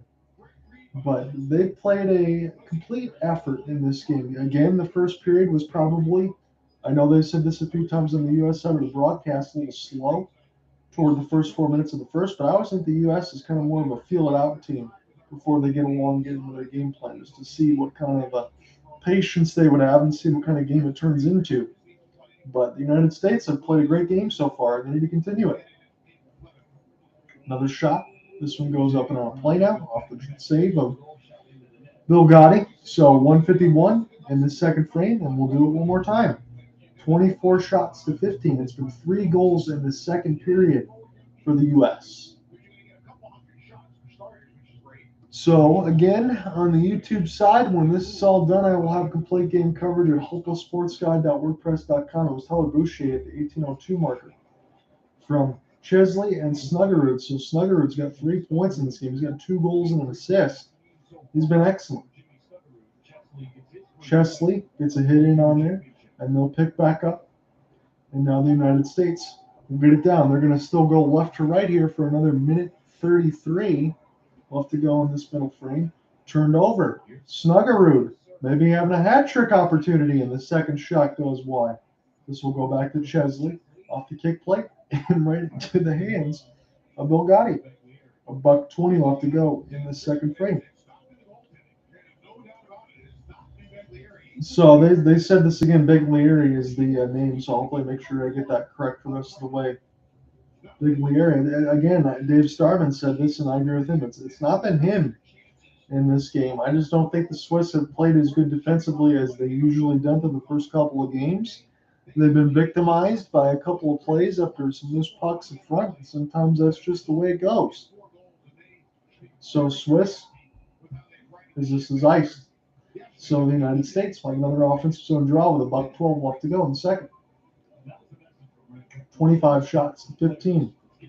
Smiles on the U.S. bench right now, as you imagine. There's a little bit of cuts as well. It's been a physical game at times, not as much as some of the other games that the United States have played within the first 2 between Slovakia and Latvia, but still. This is a game that throughout this WJCs, where the United States, they haven't had problems scoring goals, but they have problems playing defense, but not 2 days so far. So Mittelstadt. We'll get this one. Cooley is also out there as well, so the first line's out there for United States. Cooley, Gauthier, and Snuggerud. Cooley tries to find it now, and Perino will get it for Swiss. 4th line side here for their squad. Dump down into the red line. Swiss will play this off the embankment. United States will intercept now. With 30 seconds left to go in the second period. Icing against the Americans. 30 seconds left to go in the second period. 4-0 your score line. United States have scored 3 times in this middle frame. They're trying to get, 6 out of a possible 9 points so far with 2 wins and 1 loss. They got the loss against Latvia. That wasn't what they wanted, or Slovakia, I should say. That wasn't what they wanted, but this is a heck of a bounce back until there's a goal. Right off the draw with the last second. And it's a chance for Switzerland to feel a little bit better about themselves. Attilio Biasca makes it 4-1. So they get a goal at the end of the second period. Still 27 seconds left to work with. It's right off the draw. It's a quick snapshot. It beats Augustine. He was on the right side of the left post, but he still got beat on the short side anyway. This goes into the screen and probably surprised Augustine from my reaction when I saw. I think it's a save he probably could have made. But Biasca makes it 4-1 now. So the United States lead is cut to 3. So that's exactly what the Swiss needed, in the sense that Switzerland needed a goal at the end of the second. They're down 4-0. They get a big time one there. Who knows? 27 seconds left. Maybe you get one more, and the Swiss can feel really good about themselves, but at least they have something positive heading into the dressing room. So Ram Pecknold, a little bit stone-faced on that side. 26 shots to 16 now. We've had 4 goals in this second period. Turnover, cross the red line now. I think the U.S. have to make sure it's paramount. They don't give up anything else. And then with a 3-goal lead in the locker room at least. And Hughes will get this one across. Mittelstadt. Hughes can get to it off the give and go. Drop pass here to the right wing side. It's loose. Stopped there by Bigliotti. And with 4 seconds left to go in the second now, we really have some pushing and shoving. Zametti, Biasca, Charlie Stramel also in there as well. 4 seconds left to go. So Biasca get a little bit of a celebration, and he was chirping the United States bench. And I think after that previous opportunity that the United States had where they rushed the net, they took exception to it and some pushing and shoving. But I think he's just trying to get his team going, so I really don't mind that. So Biasca and Lorenzo Kamanika, those are your point totals there for that goal. Biasca with the goal and Kamanika with the assist. So 4 seconds, it's an offensive zone draw for the United States. We'll have to do it again in 2.5. So the one thing in WJCs that I can tell you for sure that I've not gotten used to is the amount of unfair droppages and stoppages they have on draws, and that does kill some of the time. They put the 4.1 back on the clock. I thought they'd go back to 2.5. So 4.1, the United States will do it again. This time they don't win it. That's going to end the second period. So it's a late goal from Altilio Biasca to make it 4-1, but the United States still have a 3-goal advantage heading into the final period of play. Come right back. We'll call third period action in a moment.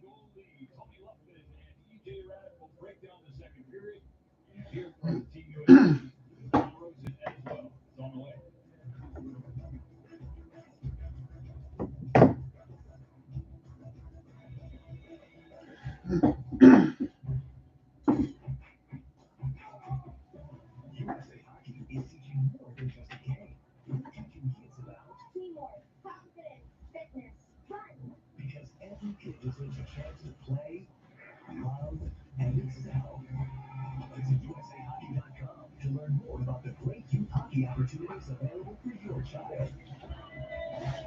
Because dreaming big is one thing, but the right start is everything.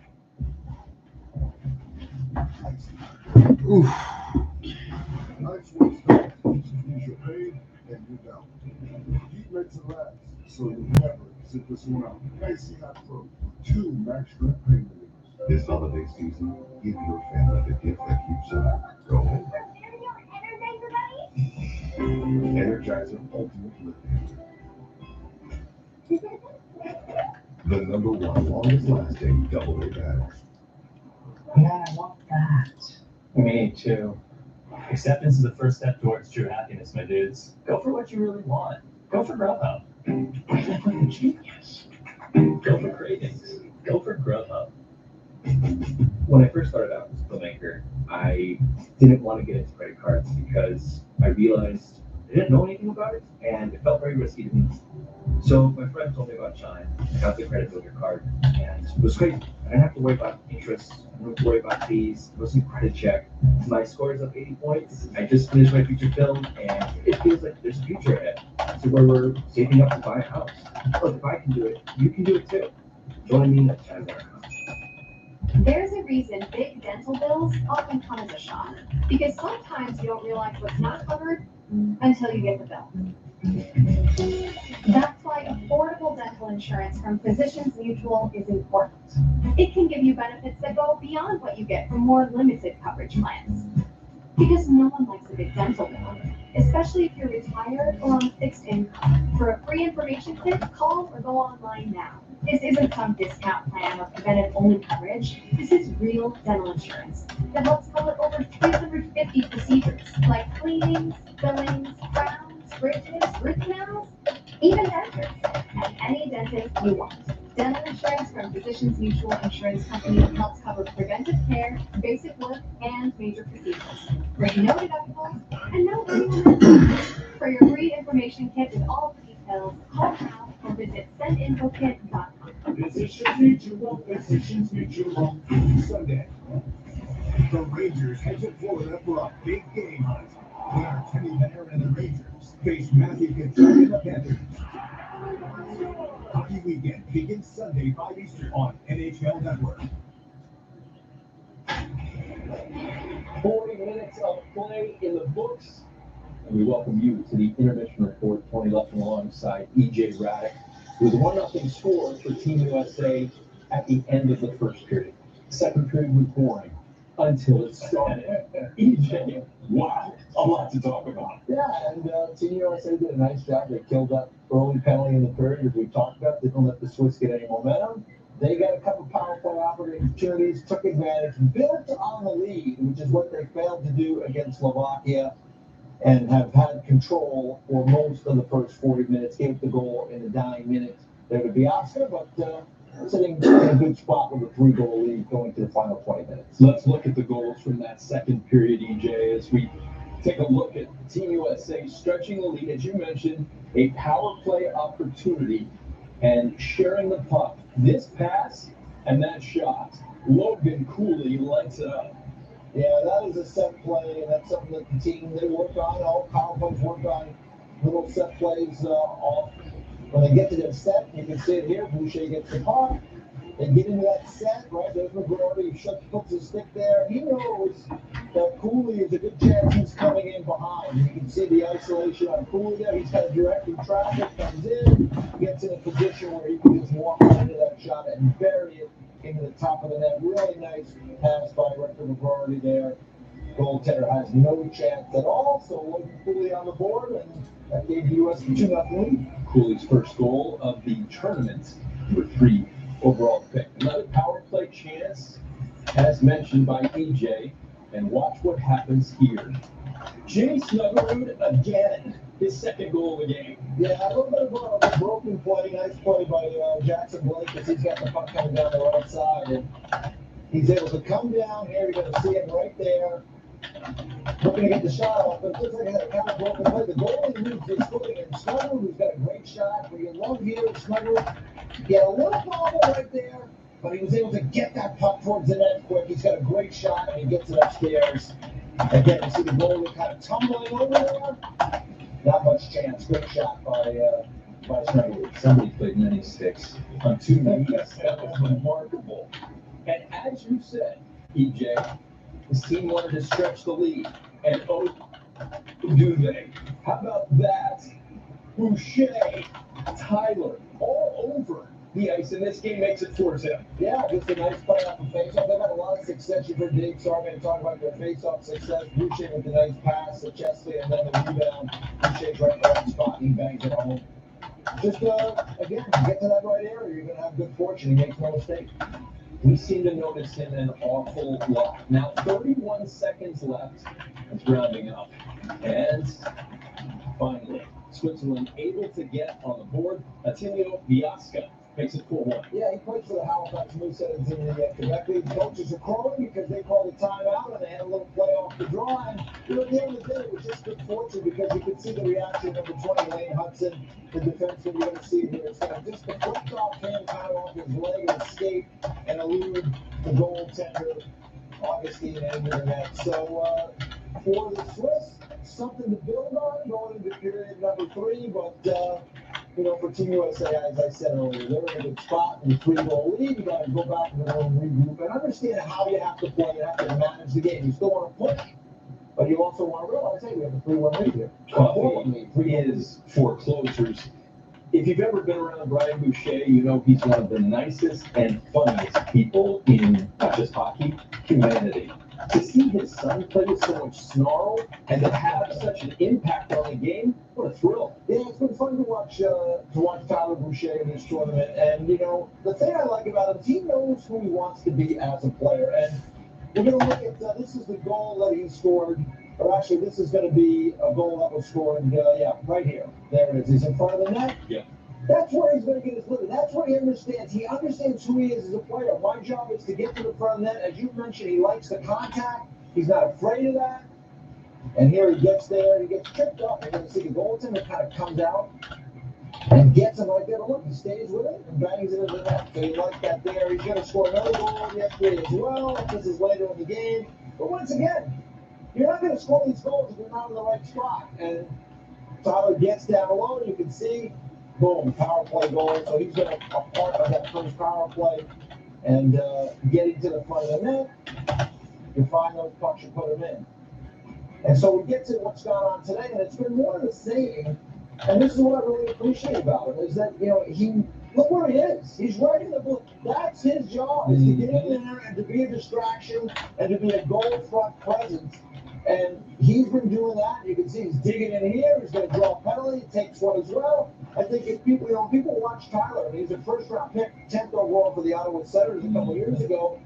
He plays the physical game, there's a little worry, right? He's got to maintain his composure. He ends up taking one there as well. But sometimes you got to know a little of the good and the bad. He's a young man. He's going to continue to develop and understand, how to play in those moments. And you can see here, he takes a pretty good pop. Yes. And I think it's hard for anybody really not to respond in that situation. So for me, it was, this is someone that's been fun to watch his development. He's been right to the front of the net. He's got another goal today. Boy, it's been interesting. You need these type of players in these type of games. On the internet, I read a comment by Bobby Ryan. That Bobby Ryan, he likes what he's seen from Tyler Boucher. We take a break and come back. The third period is coming up, and the red, white, and blue close this one out. 3-goal lead going into the third period. We look forward to that next.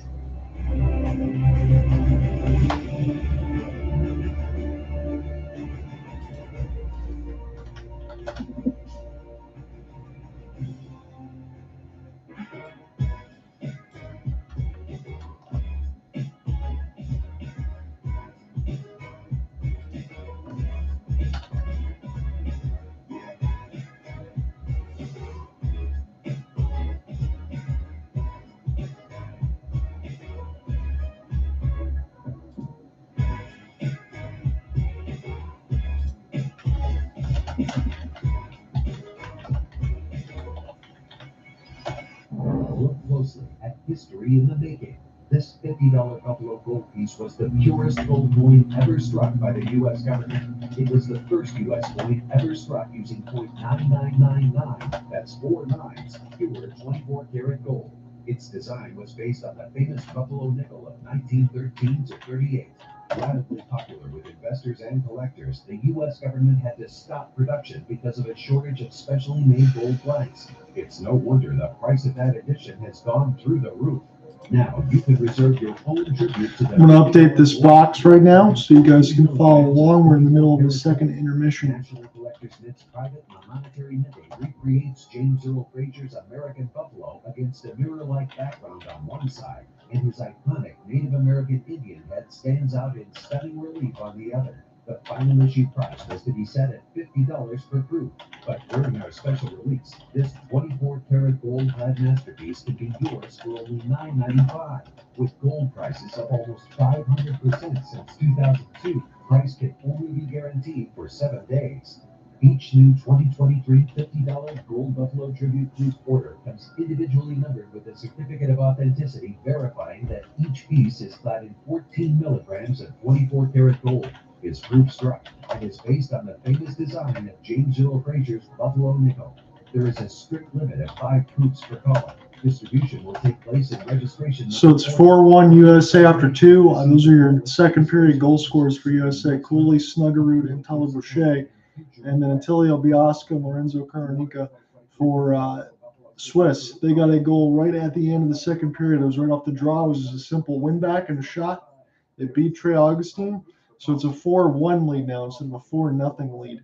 Jimmy Snuggerud has 2, and Tyler Boucher, after the latest goal scorer that he got for the United States, he got popped right in the mouth, right in front of the blue paint there, and he was getting a little bit of under the heads there. The Swiss trying to make a little press, and they didn't like that. So when Attilio Biasca scored the latest goal to make it 4-1, he kind of tripped the U.S. bench, and that's what kind of got everything started. So those second period goal scorers, we'll go through those right now. So at the 5:49 marker, it was Logan Cooley scored on a fantastic no-look backwards pass. So facing the wrong way was Rutger McGroarty into the right side of the blue paint. He drops one from behind. Logan Cooley's open on the left face-off circle, fires in the 1T. No chance for Gotti to be able to make the save there. The Swiss had a little bit of press at the 5-minute marker, where Trey Augustine had to make a big-time first save, and it was a get-back by Luke Hughes that knocked the puck away at the last moment that stopped Augustine from having to make a crazy save on the second, where he was able to cover up. At the 16:40 marker, so from 5:49 to 16:40, it was Snuggerud with his second. Jackson Blake took the puck in behind the left wall, so he's on the left wall, the blue line side, goes in behind the net, makes a pass that gets kind of deflected a little bit. Snuggerud able to set it down near the left face-off circle, take his time, pick Trey's on the left corner. By the way, having a couple players in his face, still scores it. Belgardi got brushed down a little bit for the Swiss netminder. He got brushed down a little bit. Snuggerud find it, sniped it, scored, made it 3-0 at that point.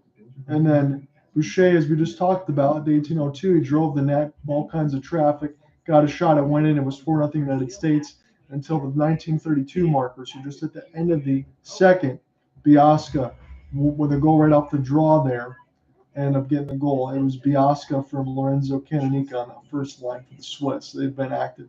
So Biasca's got his second of the tournament. And the one thing I mentioned going into this was that the Swiss and their 6 goals, there were 6 different goal scorers, and now Biasca is finally another one that has a second goal. Everybody else, it was 1-1 goal and 3-2 pair of 3-2 wins that they had in their previous games. So in the first intermission, I wanted to make a mention of this because they mentioned this on the NHL Network coverage, that the United States have never lost to the Swiss in World Juniors. I said in the opening of my coverage on the side of it, after the pair of 3-2 wins, I expected the Swiss to try to make this game be more of a low-scoring event, try to keep things in front of them. They've done that for the most part, but the one thing that I've liked for the United States is while they still have their press and they've scored goals, I think that this has been the best defensive game they've played so far for the preliminary rounds. So the United States can try to get 6 out of a possible 9 points.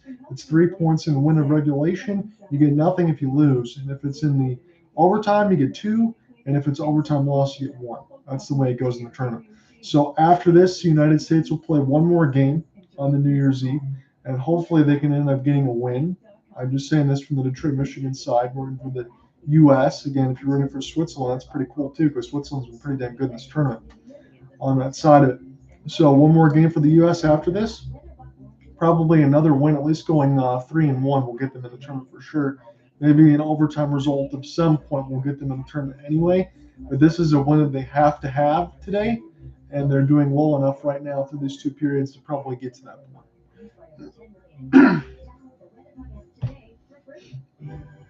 So that's where we stand right now after 2 periods.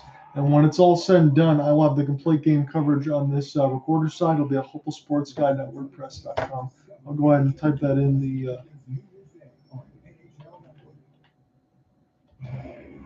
the box. 20 minutes away from an important Group B victory over Switzerland. 3 goals in that second period start out there.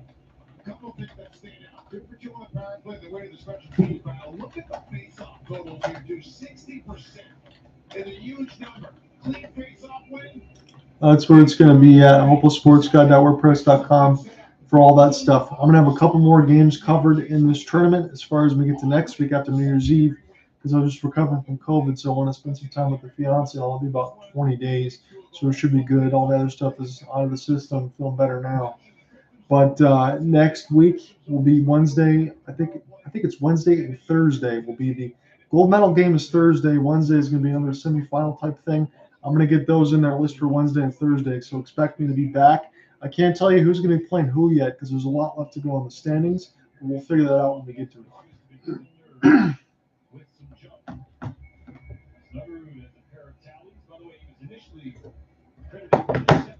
We'll get to the official call here in a moment as we're getting ready for puck drop in this 3rd frame. The cough drop here loaded too, so don't get any of those. It's always a necessity when you're doing play-by-play and stuff. So I appreciate anyone that's been following along on the Twitter Spaces. If you want, in Twitter Spaces and YouTube, if you want clear audio from me, you can follow John Ryan on Twitter. I'm also doing listening on the iPhone. You can follow along and listen. Or if you want video coverage, IIHF is doing full video coverage. But if you want the play-by-play, I'll be here for you for that. So third period puck drop. Logan Cooley lost it. It's a battle in through the red line as this touch with the goal stick of Trey Augustine, but the Swiss have it. So they have something to feel good about to end that third period where they got the goal. So now it's 4-1 instead of 4-0. It was in the last 30 seconds. And now Gauthier will get this one to Luke Hughes. The University of Michigan captain gets turned over and flubbed down the ice.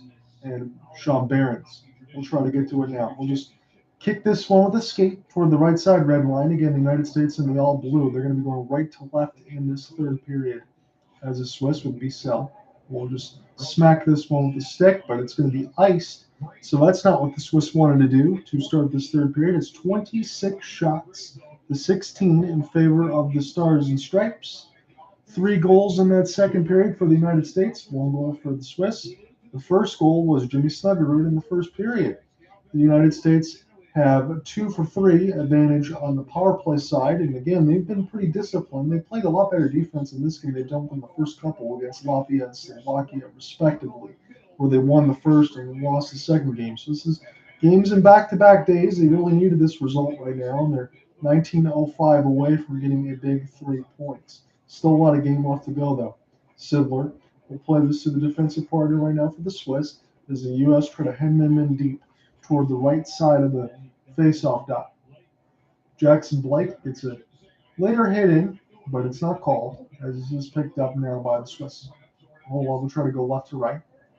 And this gets canceled off by Peart. Peart, we're going to drop this one to Rutger McGroarty. U of M man will dump this in. There's a lot of Big Ten products here on the United States, so very well deserved here throughout the Big Ten as you get, Minnesota, Michigan hockey hotbeds like that. As this one gets picked up. Lysell. We'll try to get to it now. As we'll cancel off the puck. I'm going to pull up my Swiss rosters here really quickly. I'll follow on the YouTube just in case you guys leave comments. Consonico and Bianca, the first line's out there as well. Red line, it gets turned over. Dylan Duke will get this one across. So Tyler Boucher lost it. Duke will come back to collect. Does this go back to the D side line, Mittelstadt? We'll play one across here for Duke. He's going to fire into the screen. And that one goes up off the inboards, up the netting play. 18 minutes exactly left to go in this final frame. That's at least what the U.S. hopes.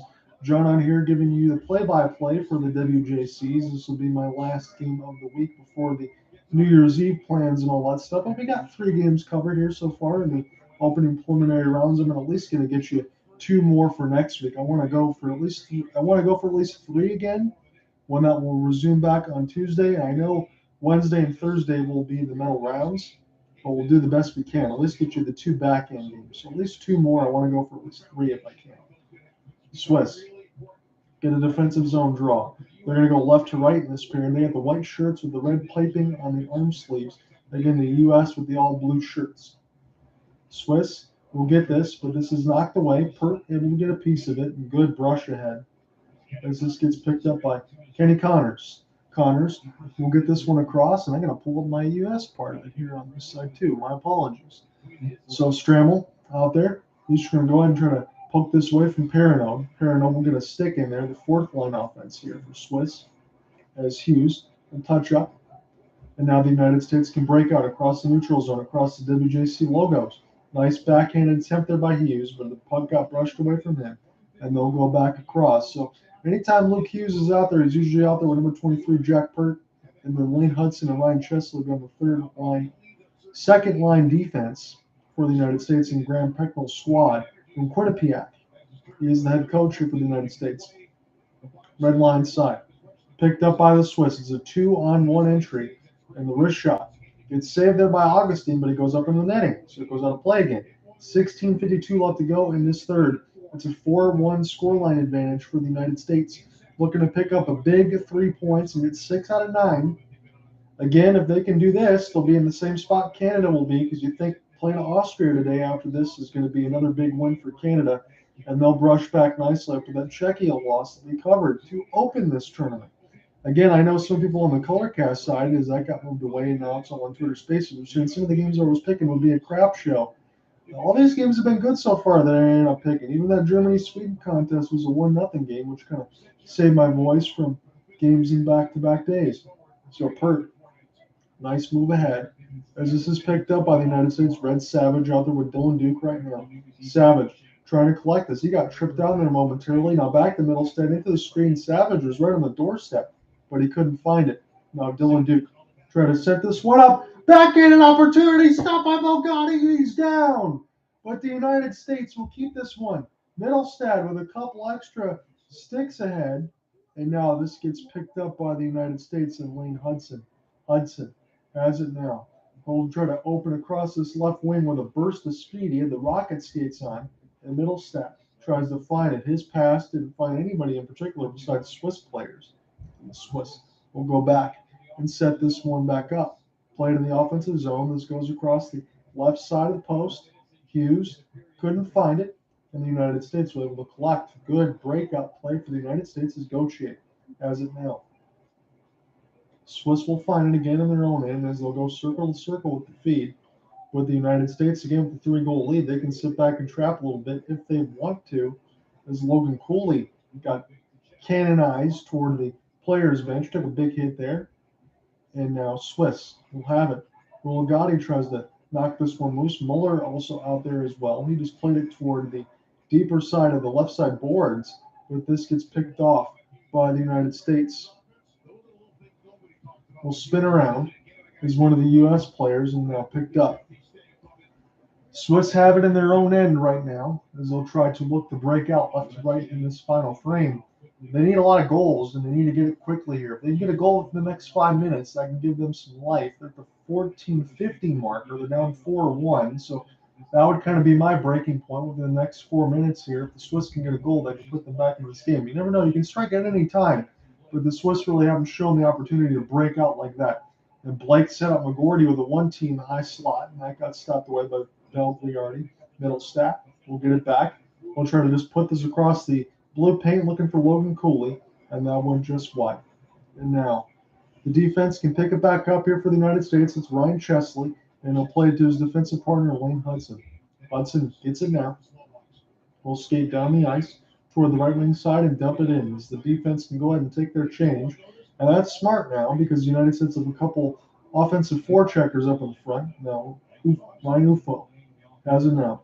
And we'll get this one across to Peart. So Peart and Ufko, it's the first and third line defense out there right now for their Impact squad.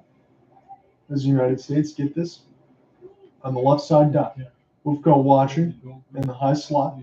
As Swiss, you're just getting this stuck in the defensive end. There's 3 players to 1 U.S., and they finally win the battle here. But time continues to dwindle away. 13:35 left to go in this third frame. Bissell has it now for the Swiss, but they get canceled off. And the United States will get it toward an open wing side. Chaz Lucius will stick it ahead. And the second line defense out right now for the United States. Sean Behrens has it. Not a Ryan Brindley. Gauthier puts it on the doorstep, and this one gets knocked away. Bigliotti got a pad on it. And now Switzerland will try to get this across the red line. Haven't been able to get a lot of puck possession in this third period to be able to maintain. The United States have moved this up very quickly. They've been smart with this lead. Connors drops it here for Gauthier. Connors off the backhand. It's across the red line. And now back toward the left side red line. That was across the red line of the blue paint, but not in. Cooley, drop pass off the forehand, trying to set up Connors. And that one deflects off the glass. And they'll play 12:42 left to go in the third. Break time. As we get a commercial break, 12:42. Come right back. Call the rest of the third in a moment.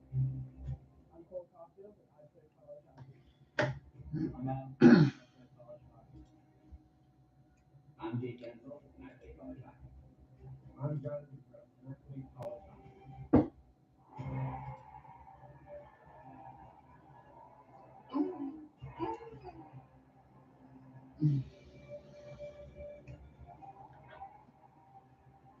Whether you're a fan or a player, nothing compares to college hockey.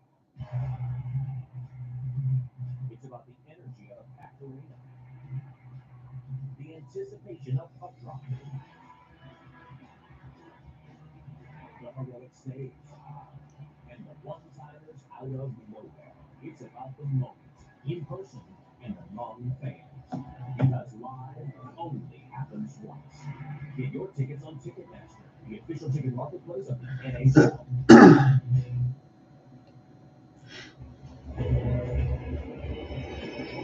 So a little bit of an ice break. That's what we have now. We had a little bit of a commercial break. 12:42 left to go in this third. John Under with the commentator from WJC. It's United States of America taking on the Swiss.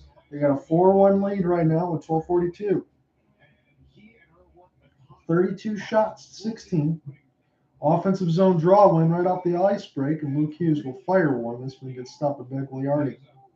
Picked up by the United States. Trying to get this one across is Gauthier.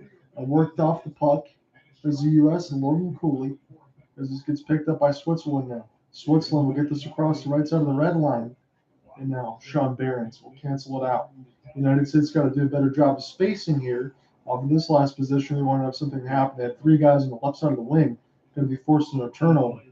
But offside entry against the Swiss as one of the players comes together off of a hit. And let me see if I can get a number on that one. That was Rodman Donanico, who took a later hit from Behrens off the outside. And he has a little bit of words there for the United States. I don't blame him. A little bit of a shoulder shove with 12:10 left to go in the third. So again, John out here, your play-by-play man. We're covering this here on NHL Network, the WJC's 2023 Group B action between the United States and the Swiss. It's a 4-1 lead for the Stars and Stripes here, trying to get a big 3 points, put themselves in much better position before the game on New Year's Eve. They'll be the last in the preliminary rounds. DuPont will try to get one down. He can't. As Peart also out there as well right now on the defensive side for the United States. This is stuck in their own end toward the left side of the wall and now played in the middle of the slot. United States will look to break out here with Dylan Duke. He took a big hit on the right side of the boards. Despot will get it now. Despot tries to find it as this one gets fluttered down the ice. United States will have a chance to take a look as Ryan Ufko will get the pass there from Trey Augustine and back down the ice. Jack Peart will send it as they'll take a change. It's Liam Boucher. Play this one ahead of the forwards here. Boucher is one of the 2 NHL prospects that are on the ice right now. In comparison to the U.S., they have a lot less as this is on in front, but the United States will get a piece of it as the stick got knocked out of the hand. The play is still alive. Muller tries to send it in through the blue paint. Augustine will just watch this one go by. His B-cell shot missed the net. And a good collision between the United States and the Swiss just on the outside of the defensive end. 10:50 left to go in this third. United States looking good right now, feeling good in the scoreboard, but they got to finish it off. 10:45 left to go in this game. 4-1 lead for the Stars and Stripes. Rutger McGroarty turns it over. Into the neutral zone will come all the way back across the IIHF logo. Dump it in. As United States makes another quick change, Rand Pecknell commands it as Edward will go ahead and try to rush in. He's going to clear this across the left side red line for the Swiss as they look to attack. They need to be able to win some puck battles now. But in this third period, I will say for the United States, even though they haven't scored just yet in this third, they're up by 3. This has been their best period. They have not allowed Swiss time and space to do anything. Caught in front of the net is Sean Behrens, but that one got knocked away. Swiss, one more time with the dumping as we hit the halfway marker. But I guess that one was iced. I didn't see it myself. Luke Hughes will get to it with the hybrid icing as we've hit 9:59 in this third period. 33 shots to 16. Taking a look at some replay here and trying to reiterate to you, it was a left wing side that was open, but great play there by Ryan Chesley with the active stick check to knock it away at the last moment. They wanted to get a shot right at the dot, did the Swiss, and Chesley just canceled it right off. 9:59 left to go in this third. Offensive zone faceoff went glove down nicely as this one gets bounced up in the air. Off the end boards, it's still in play though, and behind the net now. Charlie Stramel will play this one to Mittelstadt. Mittelstadt has it. Mittelstadt going to take his time, going to drop this one back to Stramel. Plays it back to Mittelstadt. Now it's toward the left wing side, a turnaround shot. That one got fought off there by Bugliotti and picked up. Cooley has it. Brindley tries to get around his own man, and I think they might have accidentally clipped each other. It's Kenny Connors. Leaves it there for Brindley. Brindley walks his way into the high slot. And a good save there by Bugliati. 9:20 left to go in this third. And hopefully for the United States, one of their own guys didn't clip them. So I think Stramel might have came together. We'll come back in from the break and sort it out if they show it.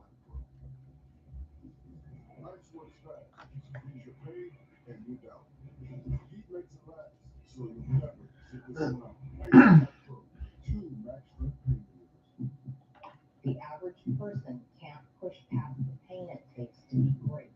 This is the moment you have to ask yourself, are you willing to do whatever it takes? This holiday season, give your family the gift that keeps on going. Energizer Ultimate Lipkin. The #1 longest lasting double-A battery.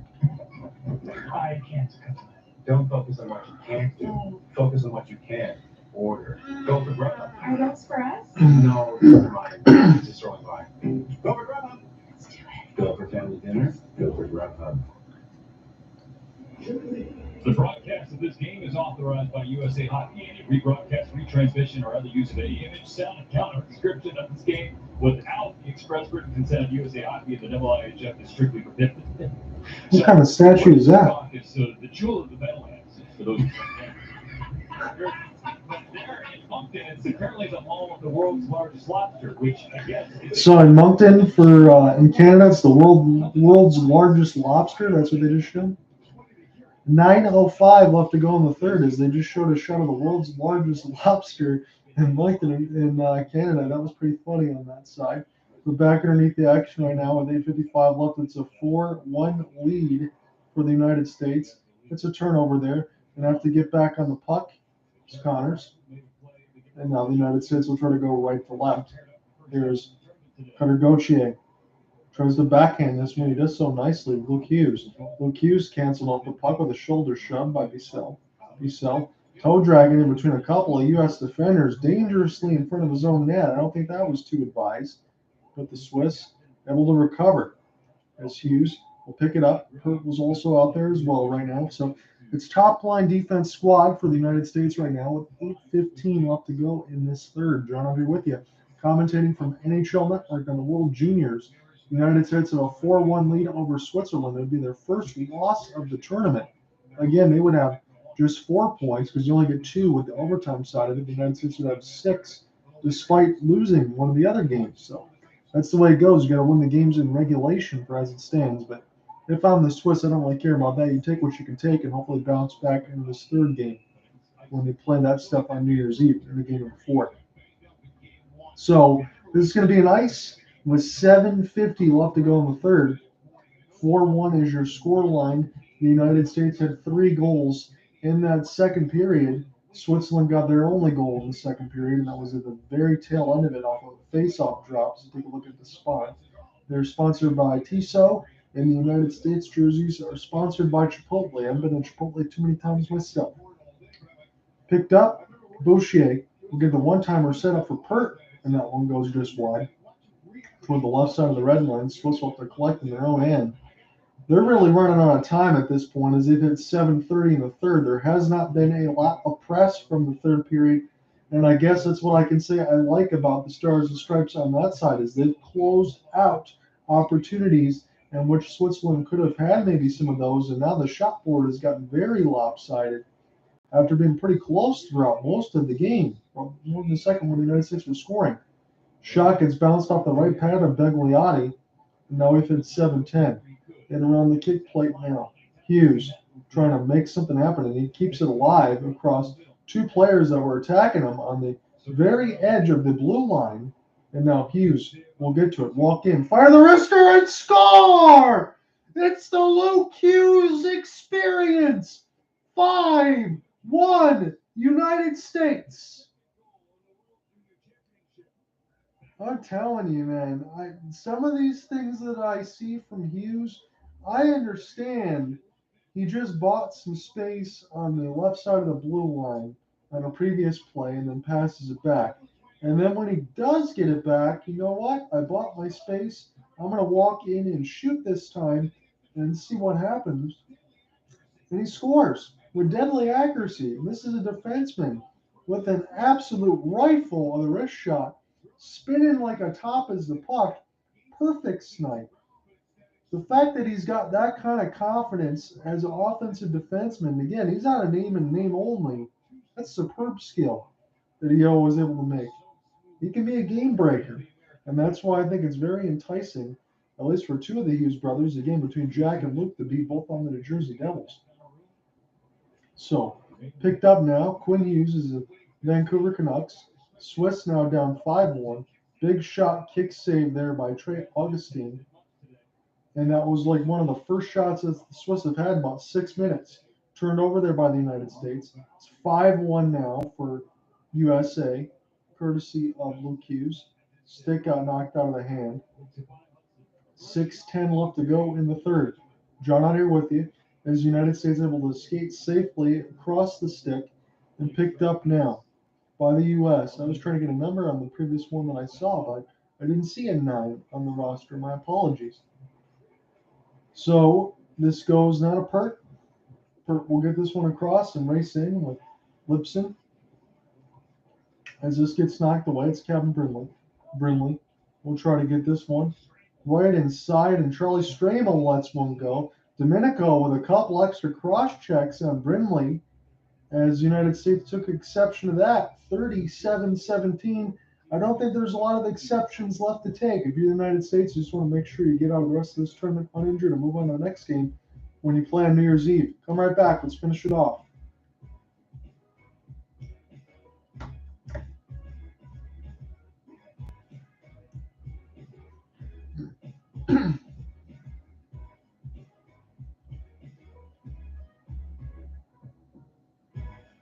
Thanks and Blake.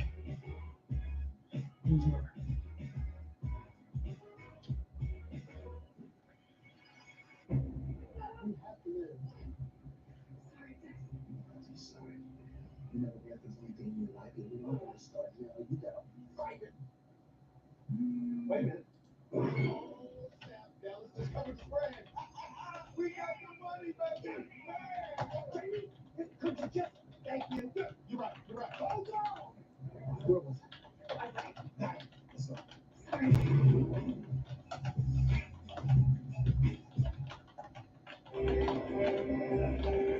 We talked a little bit about Luke Hughes and what makes him so special. He's got a really good shot. So if he looks like he's going to shoot, he's going to get the shot late and attack in close space. He goes laterally so quick that he opens up lanes for himself to get to the net. But he also creates so much movement when he starts to go that his teammates get feet off it and get in a good spot for passes. And he's got that eye to make that happen. He is really just an offensive dynamo. And the thing you have to get enough credit for is how well he defends positionally. Good stick, feet up ice, closes quickly, and can use that long length. Checking back in from the break, it's a shot for the United States that goes just off the pipe, so Bigliotti doesn't have to make a save. It's 5:30 left to go in this third. The United States are on cruise control right now, trying to get a big-time win to get 6 out of a possible 9 points before their last game on New Year's Eve. United States.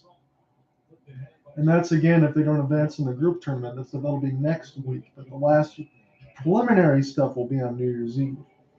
5:14 as we get a stoppage.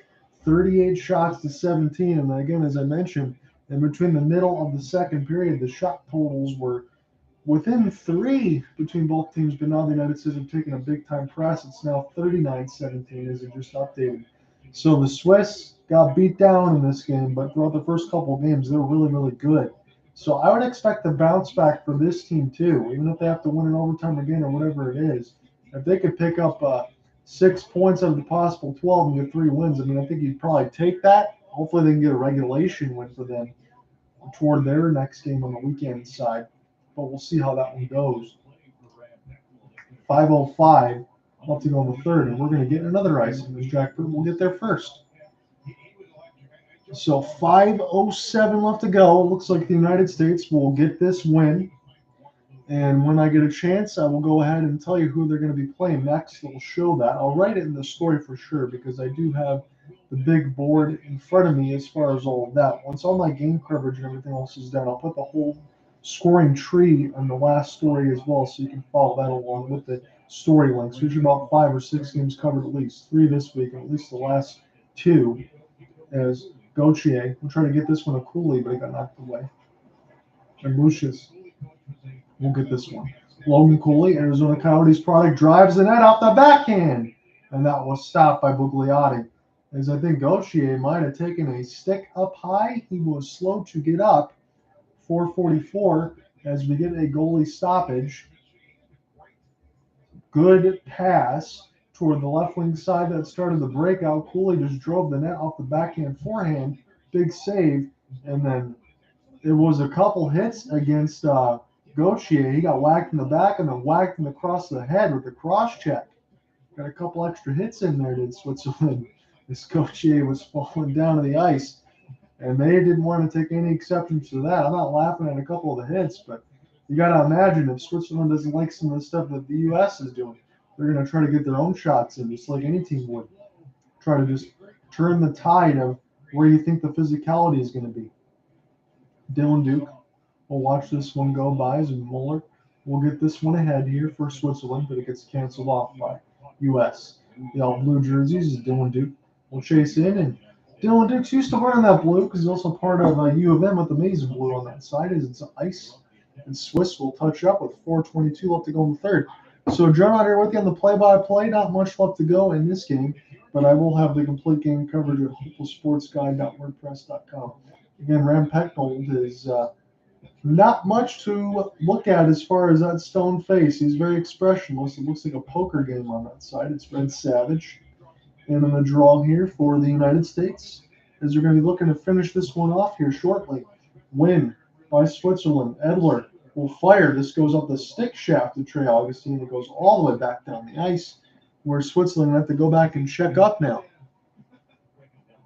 Biaxa will get this clear in as Behrens gets worked off the puck.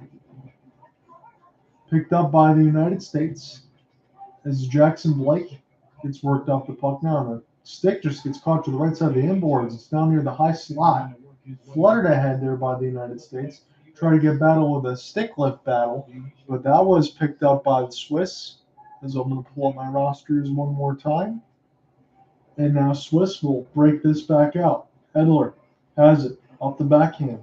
Clear this one down as this hits the stick of Trey Augustine. We'll just make this pass, kind of looking like Jacob Markstrom with a quick outlook on that side. Punch up into the face of one of the United States players. That was Chaz Lucius that took a beat, but Chaz still has the puck now toward the left side of the red line and behind the office of Bigliotti. Lucius trying to win another puck battle, but he gets taken away the puck there by Edley. Edley out there right now, just trying to get away from the trip. United States able to keep it in with Sean Behrens, and will fire one that goes up the left pad of Bigliotti as we've hit the 3-minute marker of the third. WJC's Group B, United States and Switzerland. U.S. up 5-1. Shot goes wide of the side of the netting. Bigliotti holding on to the right post. You're not really sure the puck is right now, as the Swiss will finally get this one.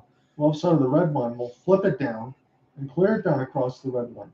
As the United States and Luke Hughes make the pass across to the defensive partner there in Lynn Hutson as they've switched.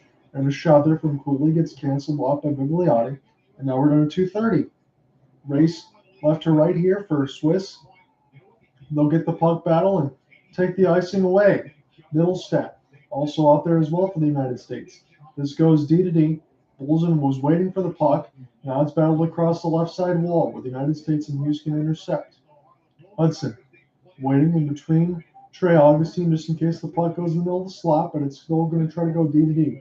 And the high slot now off the backhand is the captain here, Konzanika. Konzanika will dump it in as it still goes back D to D. Now they'll finally fire a shot, and this gets brushed aside by Augustine, and time continues to dwindle on the Swiss. It looks like they're going to take their first loss of this tournament. Bissell, he's canceled off the puck right now by the United States and Gavin Brindley, and this is going to be an icing. Charlie Stramel having some words Kamenika as well, doing some pushing and shoving a little bit on the 140 marker of the third. I would imagine things would get a little testy because the United States now has a huge advantage on the shot board, 42-19 and a 5-1 scoreline advantage. Certainly look like they're going to take this win, and they're going to be going to the power play, as it seems to be. So 28 has a little bit of a hook and hold and a couple of extra punches there on the Swiss side.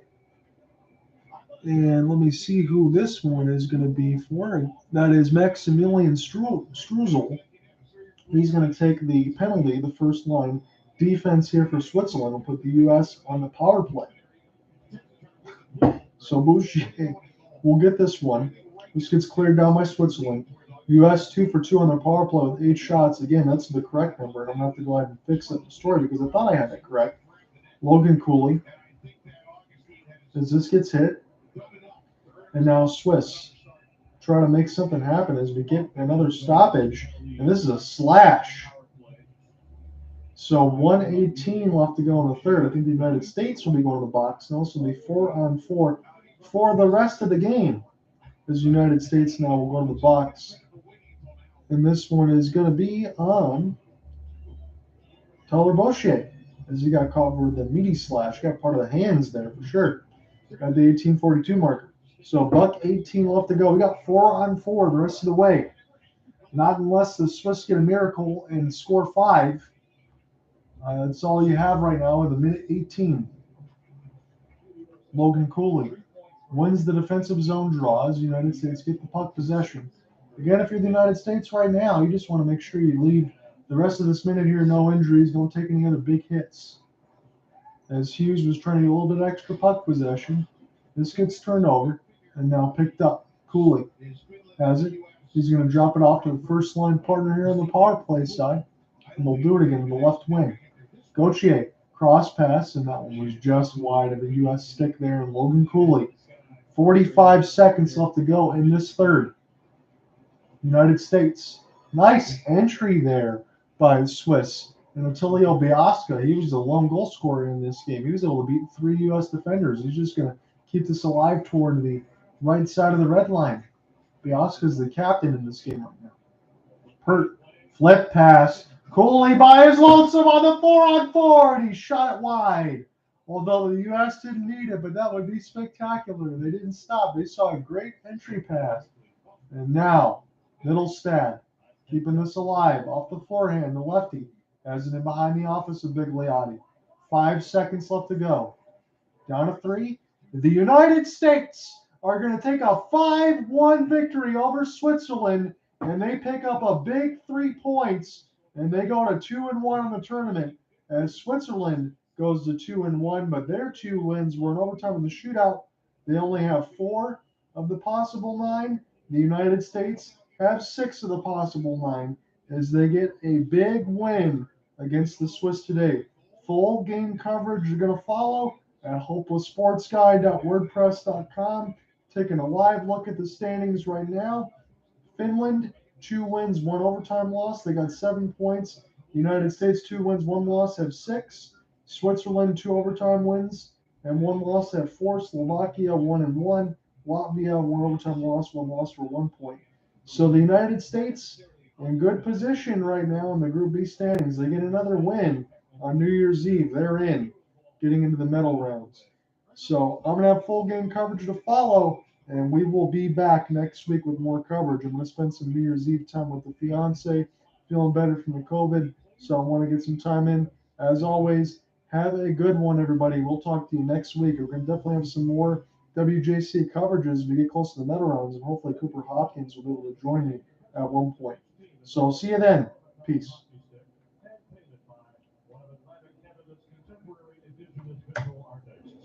Today's hockey sticks were painted by Lord Alexander Julian, a Mi'kmaq artist from Millbrook First Nation, Nova Scotia. His design features an eagle, a symbol of love that can be interpreted as kindness, understanding, and protection. The awards will be presented by Brian Butler, Deputy Mayor, City of Moncton. Best player on Team Switzerland, numero 17, Attilio Biasca.